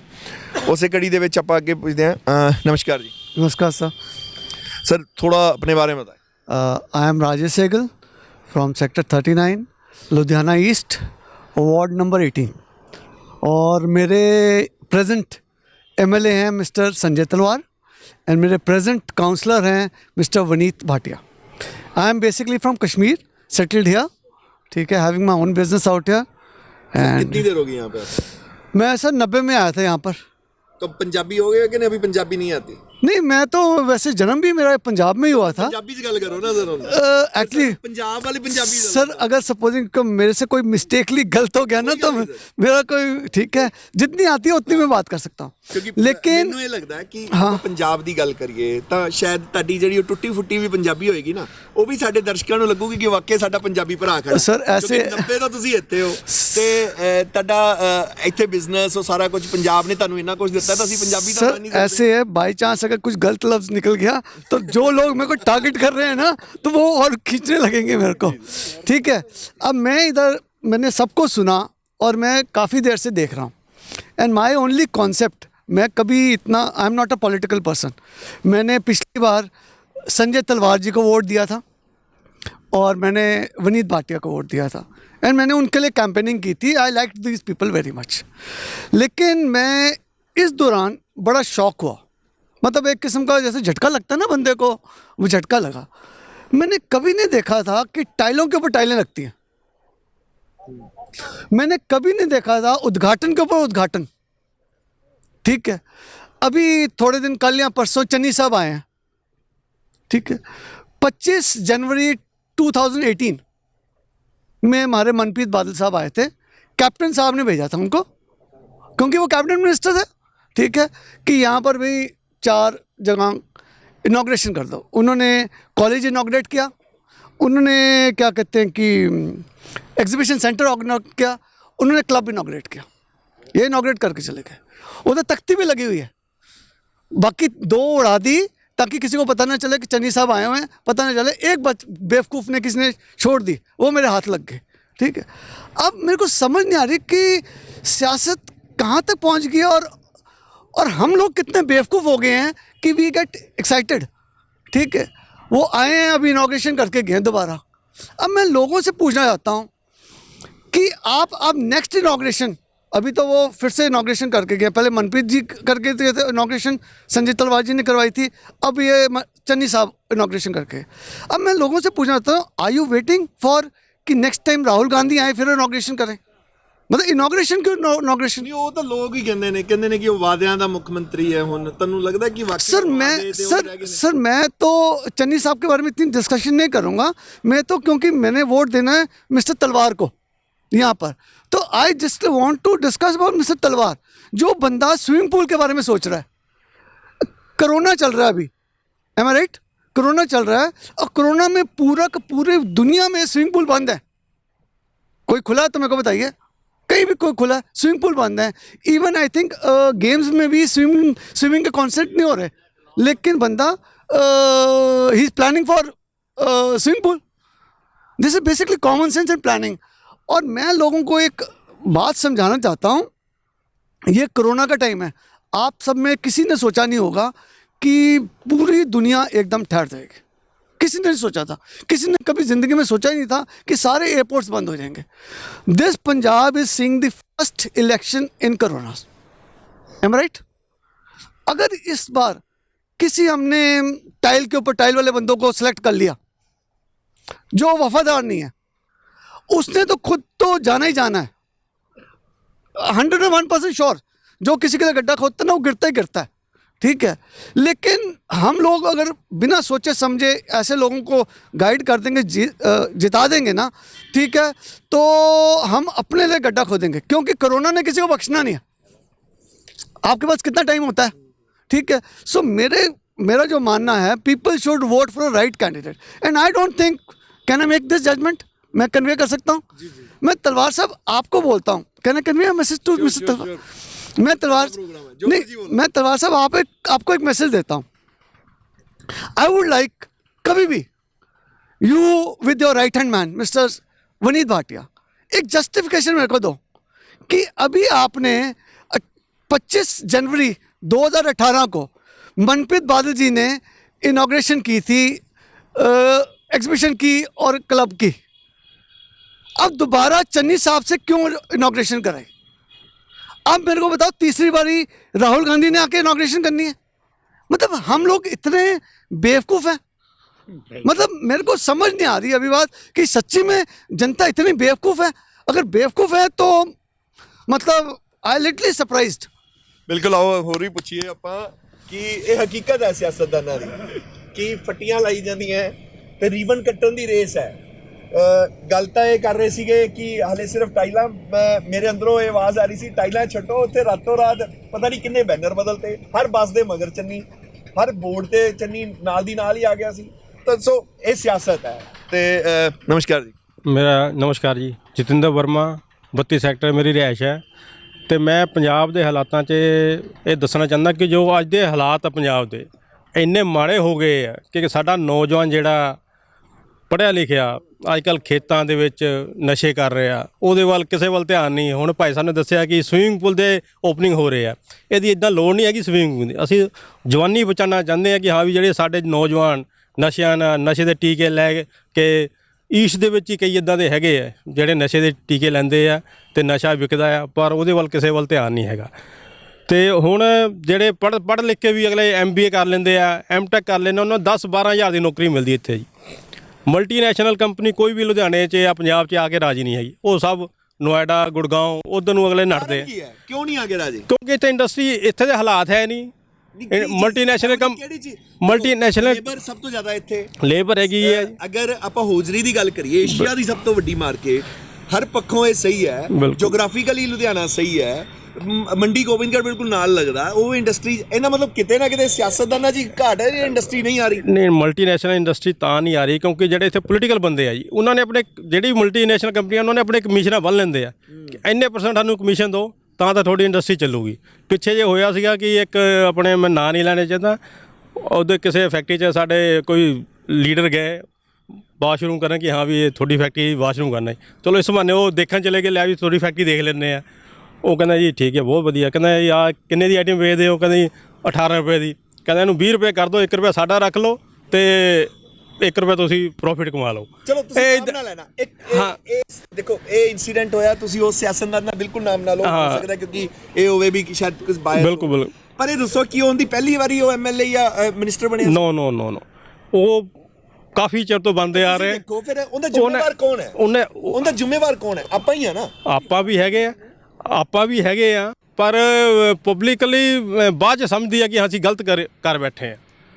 ਮਤਲਬ ਇੱਕ ਸਿਆਸਤਦਾਨ ਨੂੰ ਸਮਝਣ ਲਈ ਆਪਾਂ ਨੂੰ 10 ਤੋਂ 15 ਸਾਲ ਲੱਗ ਗਏ ਜੀ। ਉਹ ਸਿਆਸਤਦਾਨ ਮਤਲਬ 15 ਸਾਲ ਬਾਅਦ ਆਪਾਂ ਰੇਟ ਕਰਾਂਗੇ ਵੀ ਸਿਆਸਤਦਾਨ ਨੇ ਉਹ 3 ਵਾਰ ਤੋਂ MLA ਬਣ ਗਿਆ ਜਾਂ ਮਤਲਬ ਮਿਨਿਸਟਰ ਬਣ ਗਿਆ, ਉਸ ਤੋਂ ਬਾਅਦ ਨਹੀਂ ਤੂੰ ਆ ਠੀਕ ਨਹੀਂ ਹੈ। ਉਹ 'ਚ ਸਾਡੀਆਂ ਗਲਤੀਆਂ ਵੀ ਹੈਗੀਆਂ। ਕਈ ਐਸੇ ਵੋਟਰ ਜਿਹੜੇ ਹੈਗੇ ਆ ਜਿਹੜੇ ਰਾਤੋਂ ਰਾਤ ਬੋਤਲ 'ਤੇ ਵੀ ਵਿਕ ਜਾਂਦੇ ਨੇ, ਰਾਤ ਨੂੰ ਪੀਂਦੇ ਆ, ਸਵੇਰੇ ਅਗਲੇ ਉੱਥੇ ਵੋਟ ਪਾ ਦਿੰਦੇ। ਕਈ ਜਿਵੇਂ ਹੁਣ ਇੱਥੇ ਵੋਟ ਹੈਗੀ 8-10 ਹਜ਼ਾਰ ਵੋਟ ਤਾਂ ਇੱਦਾਂ ਦੀ ਜਿਹੜੀ ਵਿਕਾਊ ਵੋਟ ਹੁੰਦੀ ਹੈ, ਉਹ ਰਾਤੋਂ ਰਾਤ ਚੇਂਜ ਹੋ ਜਾਂਦੀ ਹੈ। ਤਾਂ ਤੁਹਾਨੂੰ ਨਹੀਂ ਲੱਗਦਾ ਕਿ ਸ਼ਾਇਦ ਇਹੀ ਜਿਹੜੇ ਉਹ ਚੀਜ਼ਾਂ ਨੇ ਕਿ ਅੱਜ ਸਿਆਸਤਦਾਨਾਂ ਨੂੰ ਇਹੀ ਲੱਗਦਾ ਕਿ ਜੇ ਮੇਰੇ ਕੋਲ ਫੰਡਸ ਹੈਗੇ ਨੇ, ਮੈਂ ਪੈਸਾ ਹੀ ਇੰਨਾ ਕਮਾ ਲਾਂ ਤਾਂ ਕਿ ਉਹ ਜਿਹੜੇ 10,000 ਜਿਵੇਂ ਤੁਸੀਂ ਵੋਟ ਕਹਿ ਰਹੇ ਹੋ, ਤਾਂ ਕਿ ਜੇ ਉਹ 1000 ਮੰਗੇ ਤਾਂ ਮੈਂ 1500 ਦੇ ਦਾਂ, ਪਰ ਮੈਂ ਇਹ ਯਕੀਨੀ ਕਰ ਲਾਂ ਕਿ ਉਹ ਵੋਟ ਸਵੇਰੇ ਮੇਰੇ ਕੋਲ ਆ ਕੇ ਪਾਊਗਾ। ਤਾਂ ਸ਼ਾਇਦ ਇਸੇ ਵਜ੍ਹਾ ਨਾਲ ਹੁਣ ਸਿਆਸਤ ਤਾਂ ਹੀ ਪੰਜਾਬ ਦਾ ਆਪਦਾ ਖਜ਼ਾਨਾ ਭਰਿਆ ਹੁੰਦਾ ਤੇ ਪੰਜਾਬ ਦਾ ਖਾਲੀ ਹੈ। ਬਿਲਕੁਲ ਜੀ। 4 ਸਾਲ ਅਗਲੇ ਜਿਹੜੀ ਪਾਰਟੀ ਜਿੱਤਦੀ ਹੈ 4 ਸਾਲ ਰਾਜ ਕਰਦੇ ਆ, ਉਹ 1 ਸਾਲ ਜਿਹੜਾ ਲਾਸਟ ਸਾਲ ਰਹਿ ਜਾਂਦਾ ਉਹ 'ਚ ਡਿਵੈਲਪਮੈਂਟ ਦੇ ਦਿਖਾ ਦਿੰਦੇ ਅਸੀਂ ਇਹਦੀ ਕਰ ਦਿੰਦੇ ਆ। ਹੁਣ ਈਸਟ ਦੇ ਵਿੱਚ 4000 ਕਰੋੜ ਰੁਪਏ ਲਾਤਾ ਕਹਿੰਦੇ ਜੀ, ਪਰ ਤੁਸੀਂ ਹਾਲਾਤ ਦੇਖੋ 4000 ਰੁਪਏ ਕਿੱਥੇ ਲੱਗਾ। ਇਹ ਇੱਕ ਵਾਰੀ ਸਰਵੇ ਕਰਨਾ ਪੈਂਦਾ ਕਿ ਕਿੱਥੇ ਲੱਗਾ ਤੁਸੀਂ, ਕਿਉਂਕਿ ਕੈਪਟਨ ਸਾਹਿਬ ਸੀਗੇ 4.5 ਸਾਲ, ਉਹਨਾਂ ਨੇ ਕਹਿੰਦਾ ਕੁਛ ਨਹੀਂ ਕੰਮ ਕੀਤਾ। ਹੁਣ ਚੰਨੀ ਸਾਹਿਬ ਕਹਿੰਦੇ ਉਹਨਾਂ ਨੇ ਕੁਛ ਨਹੀਂ ਕੀਤਾ ਜੀ, ਸਿੱਧੂ ਜੀ ਕਹਿੰਦੇ ਉਹਨਾਂ ਨੇ ਕੁਛ ਨਹੀਂ ਕੀਤਾ, ਪਰ 4.5 ਸਾਲ 'ਚ ਉਹ 4000 ਕਰੋੜ ਲੱਗਿਆ ਕਿੱਥੇ। ਹੁਣ ਘੋਸ਼ਣਾ ਹੋ ਰਹੀ ਹੈ, ਅਸੀਂ ਘੋਸ਼ਣਾ ਕਰ ਰਹੇ ਹਾਂ ਕਿ ਆਹ ਵੀ ਕਰ ਦੇਣਾ ਜੀ। ਇਹ 72 ਦਿਨਾਂ 'ਚ ਘੱਟ ਤੋਂ ਘੱਟ ਉਹਨਾਂ ਨੇ ਕੈਪਟਨ ਸਾਹਿਬ ਨੇ ਇੰਨੀ ਘੋਸ਼ਣਾ ਨਹੀਂ ਕੀਤੀ ਜਿਹੜੀਆਂ ਹੁਣ ਹੋ ਰਹੀਆਂ ਜੀ। ਘੋਸ਼ਣਾ ਮੰਤਰੀ ਇਹਨਾਂ ਨੂੰ ਸਾਰੇ ਕਹਿਣ ਲੱਗ ਲਏ ਚੰਨੀ ਸਾਹਿਬ ਸਾਡੇ ਘੋਸ਼ਣਾ ਮੰਤਰੀ ਬਣ ਗਏ ਜੀ। ਇਸ ਕਰਕੇ ਇਹ ਸਭ ਕਰਪਸ਼ਨ। ਪੰਜਾਬ ਬਚੂਗਾ ਕਿਵੇਂ? ਨਹੀਂ ਬਚ ਰਿਹਾ। ਆ ਗਏ ਹੁਣ 2 ਮਹੀਨੇ ਨੂੰ, ਪਹਿਲਾਂ ਪਹਿਲੇ ਨੰਬਰ ਤੇ ਸੀ ਪੰਜਾਬ ਜੀ, ਹੁਣ ਇਸ ਟਾਈਮ ਤੁਸੀਂ 15-16 ਨੰਬਰ ਤੇ ਪਹੁੰਚ ਗਿਆ ਪੰਜਾਬ। ਮਲਟੀਨੈਸ਼ਨਲ ਕੋਈ ਆ ਕੇ ਰਾਜੀ ਨਹੀਂ ਹੈਗਾ। ਕੋਈ ਵੀ ਦੇਖ ਲਓ 1000 2000 5000 ਵਾਲੀ ਕੋਈ ਕੰਪਨੀ ਇੱਥੇ ਹੈ ਨਹੀਂ। ਤੁਸੀਂ ਅਗਰ 2 ਲਾਈਨਾਂ 'ਚ ਸੁਨੇਹਾ ਕੀ ਦੋਗੇ ਇਸ ਟਾਈਮ ਸਿਆਸਤਦਾਨ ਨੂੰ? ਕੀ ਸੁਨੇਹਾ ਦੇਣਾ? ਅਸੀਂ ਤਾਂ ਇਹੀ ਕਹਿੰਦੇ ਕਿ ਜਵਾਨ ਕਿਹੋ ਜਿਹਾ ਸਿਆਸਤਦਾਨ ਚਾਹੀਦਾ ਪੰਜਾਬ ਦੇ ਵਿੱਚ ਜੇ ਬਚਾਉਣਾ ਦੀ ਇੱਥੇ ਜਿਹੜੇ ਯੰਗ ਹੈਗੇ ਉਹਨਾਂ ਨੂੰ ਸੰਭਾਲੋ। ਉਹ ਸੰਭਲ ਕੇ ਤਾਂ ਤੁਸੀਂ ਪੰਜਾਬ ਬਚਾ ਸਕਦੇ। ਉਹ ਨਾ ਸੰਭਲੇ ਪੰਜਾਬ ਅੱਜ ਵੀ ਖਤਮ ਆ ਤੇ ਕੱਲ੍ਹ ਵੀ ਖਤਮ ਆ। ਬਿਲਕੁਲ ਸਰ, ਪਹਿਲਾਂ ਤੁਸੀਂ ਥੋੜਾ ਆਪਣੇ ਬਾਰੇ ਦੱਸੋ। ਮੈਂ ਸੁਰਿੰਦਰ ਸਿੰਘ, ਟਰਾਂਸਪੋਰਟ ਦਾ ਕਾਰੋਬਾਰ ਹੈ ਜੀ, ਲੁਧਿਆਣੇ ਦੇ ਰਹਿਣ ਵਾਲੇ ਹਾਂ। ਅਤੇ ਬਾਕੀ ਗੱਲ ਇਹ ਹੈ ਜੀ, ਭਾਈ ਸਾਹਿਬ ਨੇ ਜਿਹੜੀਆਂ ਗੱਲਾਂ ਕੀਤੀਆਂ ਨੇ, ਇਹਨਾਂ ਨੇ ਸਾਰਾ ਜਾਤ ਪਾਤ ਧਰਮ ਫਿਰਕਿਆਂ 'ਚ ਸਾਰਾ ਰਾਜਨੀਤਿਕ ਲੋਕਾਂ ਨੇ ਵੰਡਤਾ। ਪੇਂਡੂ ਅਤੇ ਸ਼ਹਿਰੀ 'ਚ ਫਰਕ ਇਹਨਾਂ ਨੇ ਪਾਤਾ। ਸਾਰੇ ਕੋਈ ਕਿਸੇ ਦਾ ਐਜੂਕੇਸ਼ਨ, ਕਿਸੇ ਦਾ ਹੈਲਥ ਬਾਰੇ ਕੋਈ ਪਾਲਿਸੀ ਨਹੀਂ, ਕੋਈ ਨੀਤੀ ਨਹੀਂ। ਮੈਂ ਤੁਹਾਨੂੰ ਦੱਸਦਾ, ਮੇਰੇ ਨਾਲ ਮੁੰਡਾ 5ਵੀਂ 'ਚ ਪੜ੍ਹਦਾ ਸੀ, ਮੋਨੀਟਰ ਸੀ ਸਾਡੇ ਨਾਲ। 6ਵੀਂ 'ਚ ਉਹ ਦਿਹਾੜੀ ਕਰਨ ਲੱਗ ਗਿਆ ਸੀ। ਜੇ ਕੋਈ ਪਾਲਿਸੀ ਹੁੰਦੀ, ਕੋਈ ਐਜੂਕੇਸ਼ਨ ਫ੍ਰੀ ਹੁੰਦੀ, ਇਸ ਵਕਤ ਉਹ ਕੋਈ ਚੰਗੀ ਪੋਸਟ 'ਤੇ ਹੁੰਦਾ। ਹੁਣ ਇਹੋ ਜਿਹੀਆਂ ਗੱਲਾਂ ਵੱਲ ਸਰਕਾਰਾਂ ਨੂੰ ਸਾਰੀਆਂ ਨੂੰ ਧਿਆਨ ਦੇਣਾ ਚਾਹੀਦਾ। ਅਤੇ ਦੂਜਾ ਗੱਲ ਇਹ ਹੈ ਜੀ, ਜਿੰਨੀ ਕਰਪਸ਼ਨ ਵੱਧ ਗਈ, ਕੋਈ ਹੋਰ ਜਿੰਨੇ ਨੇ, ਇਹ ਸਾਰੇ 'ਤੇ ਕੋਈ ਠੱਲ ਪਾਉਣ ਵਾਲਾ ਬੰਦਾ ਹੋਣਾ ਚਾਹੀਦਾ। ਚਲੋ ਮੋਦੀ ਸਾਹਿਬ ਨੇ ਉੱਪਰੋਂ ਕਰਤਾ ਸਾਰਾ, ਕਿਸਾਨ ਘਰੋਂ ਘਰੀ ਆ ਗਏ। ਅਸੀਂ ਚਾਹੁੰਦੇ ਹਾਂ ਪੰਜਾਬ 'ਚ ਅਮਨ ਅਮਾਨ ਨਾਲ ਵੋਟਾਂ ਪੈਣ, ਕੋਈ ਚੰਗਾ ਬੰਦਾ ਆਵੇ ਅਤੇ ਪੰਜਾਬ ਦਾ ਕੋਈ ਸੁਧਾਰ ਕਰੇ। ਪੰਜਾਬ 'ਚ ਜਿਹੜੀ ਵੋਟ ਤੁਸੀਂ ਕਹਿੰਦੇ ਵੀ ਆਪਾਂ ਜਦੋਂ ਵੋਟ ਪਾਉਣ ਜਾਂਦੇ ਹਾਂ, ਕੀ ਵੋਟ ਪਾਰਟੀ ਨੂੰ ਪਾਣੀ ਚਾਹੀਦੀ ਹੈ ਕਿ ਵੋਟ ਵਾਕਈ ਕਿਰਦਾਰ ਨੂੰ ਪਾਣੀ ਚਾਹੀਦੀ ਹੈ? ਜਿਹੜਾ ਸਾਹਮਣੇ ਦੇਖ ਕੇ ਜੀ, ਬੰਦਾ ਦੇਖ ਕੇ ਵੀ ਜਿਹੜਾ ਬੰਦਾ ਚੰਗਾ ਉਹਨੂੰ ਵੋਟ ਪਾਓ। ਹੁਣ ਮਾੜੇ ਅਨਸਰ ਵੀ ਹਰੇਕ ਪਾਰਟੀ 'ਚ ਮਾੜੇ ਹੁੰਦੇ ਨੇ ਜੀ। ਪਾਰਟੀਆਂ ਤਾਂ ਜਿਹੜੀਆਂ ਉੱਪਰੋਂ ਕਰਦੀਆਂ ਨੇ ਸਾਰਾ ਕੁਝ, ਆਪਣੇ ਏਜੰਡੇ ਵੀ ਬਣਾਉਂਦੀਆਂ, ਮੈਨੀਫੈਸਟੋ ਭੇਜਦੀਆਂ ਨੇ ਸਾਰਾ ਕੁਝ। ਕਈ ਬੰਦੇ ਹੀ ਹੁਣ ਮਾੜੇ ਆ ਜਾਂਦੇ ਨੇ ਜੀ, ਉਹਨੂੰ ਆਪਾਂ ਕਿਉਂ ਪਾਵਾਂਗੇ ਵੋਟ? ਇਸੇ ਤੇ ਇੱਕ ਸਵਾਲ ਹੋ ਰਿਹਾ, ਸਿੱਧੂ ਮੂਸੇਵਾਲੇ ਨੇ ਹੁਣੇ ਕਾਂਗਰਸ ਜੁਆਇਨ ਕੀਤੀ। ਅੱਜ ਤਸਵੀਰ ਆਂਦੀ ਹੈ ਨਵਜੋਤ ਸਿੰਘ ਸਿੱਧੂ ਦੀ, ਸ਼ਾਇਦ ਹਰਭਜਨ ਮਾਨ। ਕੀ ਤੁਹਾਨੂੰ ਲੱਗਦਾ ਕਿ ਮੰਨ ਲਓ ਸਿੱਧੂ ਮੂਸੇਵਾਲੇ ਨੇ ਕਾਂਗਰਸ ਜੁਆਇਨ ਕਰ ਲਈ, ਉਹ ਕੱਲ੍ਹ ਨੂੰ ਇਲੈਕਸ਼ਨਾਂ 'ਚ ਵੀ ਸੀਟ ਵੀ, ਟਿਕਟ ਵੀ ਲੈ ਲੈਂਦਾ, ਤੁਹਾਨੂੰ ਲੱਗਦਾ ਹੈ ਕਿ ਲੋਕਾਂ ਨੂੰ ਇੱਕ ਗਾਇਕ, ਮਤਲਬ ਜਿੰਦੀ ਕੋਈ ਹਾਲੇ ਪੋਲੀਟੀਕਲ ਬੈਕਗਰਾਊਂਡ ਨਹੀਂ, ਆਪਾਂ ਉਹਨੂੰ ਜਿਤਾ ਕੇ ਫਿਰ ਐਮਐਲਏ ਬਣਾ ਦਿੰਦੇ ਹਾਂ? ਆਪਾਂ ਗੁਰਦਾਸਪੁਰ ਸੁਨੀਲ ਉਹਨੂੰ ਦੇਖਿਆ, ਸਨੀ ਦਿਓਲ ਨੂੰ ਬਣਾਇਆ। ਅੱਜ ਹੀ ਮੇਰੇ ਕੋਲ WhatsApp ਕੀਤਾ ਕਿਸੇ ਨੇ, ਉਹਦੀ ਮਾਂ ਉੱਥੇ ਦੀ ਸਰਪੰਚ ਆ ਪਿੰਡ ਦੀ, ਮੂਸੇ ਵਾਲੇ ਦੀ। ਉਹ ਕਹਿੰਦੀ ਬਈ ਸਾਨੂੰ ਲੋੜ ਪੈ ਜਾਂਦੀ ਹੈ, ਕਹਿੰਦੀ ਪੰਚਾਇਤ ਘਰ ਜਾਓ, ਉੱਥੇ ਗੱਲ ਜਾ ਕੇ ਸੁਣੋ। ਕਹਿੰਦੀ ਸਾਨੂੰ ਲੋੜ ਹੁੰਦੀ ਆ ਮੌਕੇ 'ਤੇ, ਉਹ ਸਾਡੀ ਗੱਲ ਨਹੀਂ ਸੁਣਦੀ। ਅਤੇ 10-12 ਕੁੜੀਆਂ ਜਿਹੜੀਆਂ ਪਿੰਡਾਂ 'ਚ ਛੱਡੀਆਂ ਹੋਈਆਂ ਨੇ, ਨਾ ਕਹਿੰਦੀ ਘਰੋਂ ਘਰੀ ਬੈਠੀਆਂ ਨੇ, ਨਾ ਉਹਨਾਂ ਦੇ ਕੋਈ ਵਸੇਬੇ ਲਈ ਗੱਲ ਕੀਤੀ ਆ। ਵੀ ਅਸੀਂ ਕਿੱਧਰ ਜਾਈਏ, ਕਿਹਨੂੰ ਕਹੀਏ? ਇਹ ਕਹਿੰਦੇ ਨੇ ਵੀ ਅਸੀਂ ਇਲੈਕਸ਼ਨ ਲੜਨਾ। ਪਿੰਡ ਤਾਂ ਕਹਿੰਦੀ ਸਾਂਭ ਨਹੀਂ ਹੁੰਦਾ ਉਹਨਾਂ ਤੋਂ। ਆ ਮੇਰੇ ਕੋਲ ਅੱਜ ਹੀ ਆਈ ਹੈ WhatsApp, ਕੀ ਕਰੋਗੇ? ਤਾਂ ਤੁਸੀਂ ਹੁਣ ਤੱਕ ਸਾਰਾ ਚੀਜ਼ਾਂ ਦੇਖ ਲਈਆਂ ਹੋਣੇ, ਕੋਈ ਗਰੰਟੀ ਹਾਲੇ ਤੁਸੀਂ ਆਪਦਾ ਅਗਰ ਸਰਵੇ, ਇੰਡੀਵਿਜੂਅਲ ਸਰਵੇ ਲੱਗਦਾ ਤੁਹਾਨੂੰ ਕਿ ਆਪਣੇ ਆਪ ਨੂੰ ਤੁਸੀਂ ਇਹ ਅਗਰ ਕਹੋ, ਮੈਂ ਤੁਹਾਨੂੰ ਅਗਰ ਪੁੱਛਿਆ, ਤੁਹਾਨੂੰ ਲੱਗਦਾ ਕਿ ਆਉਣ ਵਾਲੇ ਟਾਈਮ 'ਚ ਕਿਹਦੀ ਸਰਕਾਰ ਬਣਦੀ ਦਿਖਦੀ ਹੈ ਤੁਹਾਨੂੰ?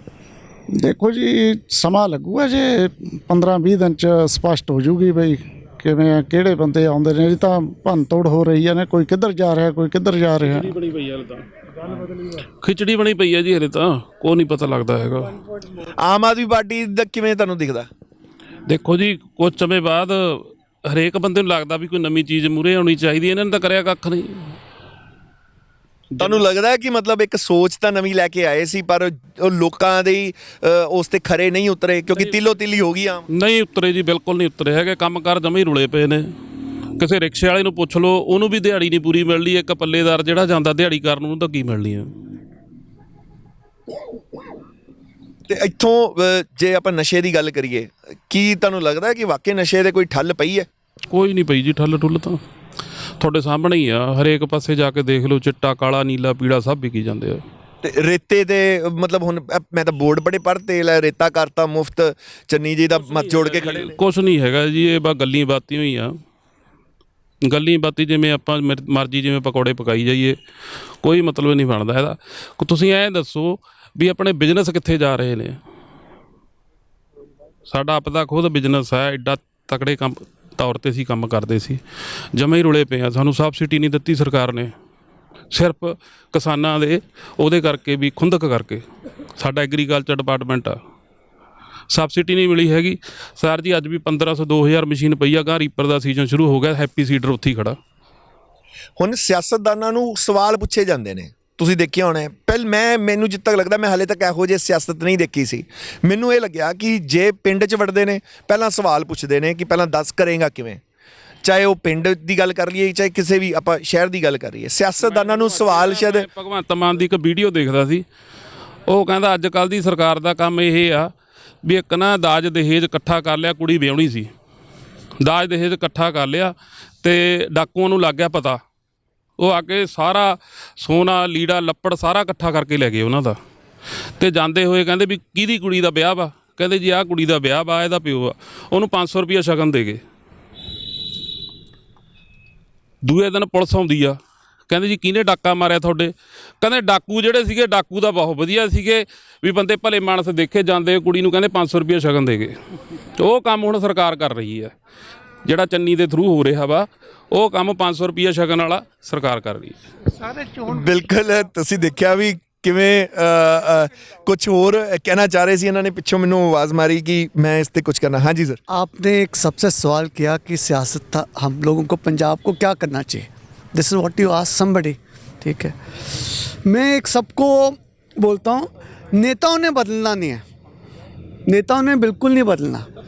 औरंगजेब नहीं बदला था, वज़ीर खान नहीं बदला था, ठीक है, लेकिन हमारे गुरुओं ने कुछ सिखाया था, 4 साहबजादों कुछ सिखाया था। I am emotional in this point. मुझको आजकल धमकियाँ भी आती हैं कि सहगल साहब आप एक शख्स के पीछे क्यों लग गए हो। तो मैंने किसी से ऐसे पूछा, अपने घर में ही पूछा, मतलब ये क्या जानता है कि तुसी तलवार साहब दे मगर लग गए हो। हाँ, पार्टियों के पीछे मतलब लग गया वो धमकी आती है मेरे को, but I dam care about it. मेरा लाटू कभी भी फ्यूज होता है, मैं बिल्कुल चिंता नहीं मेरे को, ठीक है। लेकिन क्यों नहीं चिंता मेरे को, वो मैं आपको बताता हूँ। मैं चाहता हूँ ये सब लोग इस बात को समझें। अगर मेरे जैसा छोटा बंदा सैगल को कोई चिंता नहीं है तो आप लोगों को क्यों डर है, हम लोग डरते हैं। आप ये सोचो कि क्या कहते हैं वो 4 साहबजादों ने हमको क्या लेसन दे के गए हैं, हमारे गुरुजी हमारे को क्या सबक सिखा के गए हैं। अगर हम उनको फॉलो कर लें तो हम इन राजनेताओं को ना 2 मिनट में साफ कर सकते हैं, विदिन 2 मिनट्स, और आप पंजाब को इतना खुशहाल कर सकते हो। ये सबसे बड़ी श्रद्धांजलि हमारे गुरुओं के प्रति होएगी, हमारे उन साहबजादों के प्रति होएगी। हम सबको मतलब दिलेर होना है, डरना नहीं है। सत्य परेशान जरूर होता है, पराजित नहीं होता, हारता नहीं है। बिल्कुल ਤੁਸੀਂ ਦੇਖੋ ਕਿੰਨਾ ਵਧੀਆ ਮੈਸੇਜ ਦੇ ਰਹੇ ਨੇ ਸਾਰਿਆਂ ਨੂੰ। ਸਰ ਜੇ ਐਨੇ ਕੁਛ ਮੇਰੇ ਵੀਰ ਕਹਿ ਹਟੇ ਆ, ਪਰ ਇੱਕ ਟਾਪਿਕ ਜਿਹੜਾ ਬੇਸਿਕਲੀ ਹੈ ਇਸ ਇਲੈਕਸ਼ਨ ਨੂੰ ਜਿਹੜਾ ਮੇਨ ਕਾਜ਼ ਹੈ ਉਹ ਹੈ ਸਾਡਾ ਚੋਣ ਕਮਿਸ਼ਨਰ। ਕੀ ਚੋਣ ਕਮਿਸ਼ਨਰ ਨੂੰ ਕੰਨ ਨਹੀਂ ਜਾਂ ਚੋਣ ਕਮਿਸ਼ਨਰ ਆਵਾਜ਼ ਨਹੀਂ ਸੁਣਦਾ? ਇਹ ਜੋ ਕੁਝ ਹੋ ਰਿਹਾ ਹੈ ਇਹ ਚੋਣ ਕਮਿਸ਼ਨ ਉਹਦੇ ਤੋਂ ਕੋਈ ਐਕਸ਼ਨ ਨਹੀਂ ਲੈ ਰਿਹਾ? ਕਿ ਚੋਣ ਕਮਿਸ਼ਨਰ ਇਹ ਸੋਚ ਨਹੀਂ ਰਿਹਾ ਕਿ ਇਹ ਕਿੱਥੋਂ ਪੈਸੇ ਦੇ ਰਿਹਾ, ਕਿੱਥੋਂ ਆ ਰਿਹਾ ਹੈਗਾ? ਕਿ ਸੈਂਟਰਲ ਮਿਨਿਸਟਰੀ ਜਾਂ ਪੰਜਾਬ ਮਿਨਿਸਟਰੀ ਨੂੰ ਇਹ ਨਹੀਂ ਪਤਾ? ਇਹ ਪਤਾ ਨਹੀਂ ਕਿ ਇਹ ਪੈਸੇ ਕਿੱਥੋਂ ਆ ਰਹੇ ਆ, ਜਾਂ ਸੈਂਟਰਲ ਮਿਨਿਸਟਰੀ ਨੂੰ ਪਤਾ ਨਹੀਂ ਜਾਂ ਚੋਣ ਕਮਿਸ਼ਨ ਨੂੰ ਪਤਾ ਨਹੀਂ? ਅਗਰ ਚੋਣ ਕਮਿਸ਼ਨਰ ਅੱਜ ਸੰਵਿਧਾਨ ਹੋ ਜਾਏ ਕਿ ਜੋ ਇਹ ਅਨਾਉਂਸ ਕਰ ਰਹੇ ਆ ਇਹਨਾਂ ਦੀ ਕੁਝ ਐਸਾ ਸ਼ਿਕੰਜਾ ਕੱਸਿਆ ਜਾਏ ਕਿ ਆਉਣ ਵਾਲਾ ਕੋਈ ਬੰਦਾ ਇਹੋ ਜਿਹੀ ਗਲਤੀ ਨਾ ਕਰੇ ਕਿ ਲੋਕਾਂ ਨੂੰ ਭਿਖਾਰੀ ਬਣਾ ਦੇਵੇ। ਸੋ ਇਹ ਸਾਰਿਆਂ ਤੋਂ ਵੱਡੀ ਜੋ ਇਸ ਵੇਲੇ ਮੁੱਢ ਹੈ ਨਾ ਉਹ ਚੋਣ ਕਮਿਸ਼ਨਰ ਹੈ। ਚੋਣ ਕਮਿਸ਼ਨਰ ਦੀ ਸਭ ਤੋਂ ਵੱਡੀ ਗਲਤੀ ਹੈ ਕਿ ਉਹ ਲੋਕਾਂ ਨੂੰ ਪੁਸ਼ ਕਰ ਰਿਹਾ, ਇਹਨਾਂ ਰਾਜਨੀਤਿਕ ਨੂੰ ਪੁਸ਼ ਕਰ ਰਿਹਾ, ਔਰ ਸੈਂਟਰ ਜਿਹੜੀ ਹੈ ਉਹ ਬੈਠੀ ਇਹ ਤਮਾਸ਼ਾ ਦੇਖ ਰਹੀ ਹੈ। ਬਿਲਕੁਲ ਤੁਸੀਂ ਦੇਖਿਆ ਕਿ ਕਿਵੇਂ ਇਹ ਸਾਰੀਆਂ ਚੀਜ਼ਾਂ ਹੋਈਆਂ।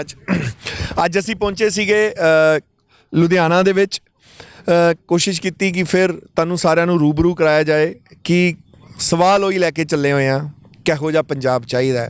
ਤੁਸੀਂ ਵੀ ਜ਼ਰੂਰ ਦੱਸਣਾ ਕਿ ਕਿਹੋ ਜਿਹਾ ਪੰਜਾਬ ਚਾਹੀਦਾ, ਕਿਹੋ ਜਿਹਾ ਸਿਆਸਤਦਾਨ ਚਾਹੀਦਾ। ਇਹ ਮੈਸੇਜ ਜ਼ਰੂਰ ਦੇਣਾ ਆਪਾਂ ਉਹ ਸਿਆਸਤਦਾਨ ਨੂੰ, ਜ਼ਰੂਰ ਜਿਹੜਾ ਤੁਹਾਡੇ ਇਲਾਕੇ ਦੇ ਵਿੱਚ ਖੜਾ ਉਹਨੂੰ ਤਾਂ ਜ਼ਰੂਰ ਦੱਸੀਏ ਕਿ ਸਾਨੂੰ ਇਹੋ ਜਿਹਾ ਪੰਜਾਬ ਚਾਹੀਦਾ। ਉਹਦੇ ਮੈਨੀਫੈਸਟੋ ਪਹਿਲਾਂ ਪਬਲਿਕ ਦਾ ਮੈਨੀਫੈਸਟੋ ਅਸੀਂ ਸਰਕਾਰਾਂ ਤੱਕ ਪਹੁੰਚਾਉਣ ਦੀ ਮੁਹਿੰਮ 'ਚ ਦੇਖਦੇ ਰਹਿਣਾ ਸਿਆਸੀ ਚੁਸਕੀ।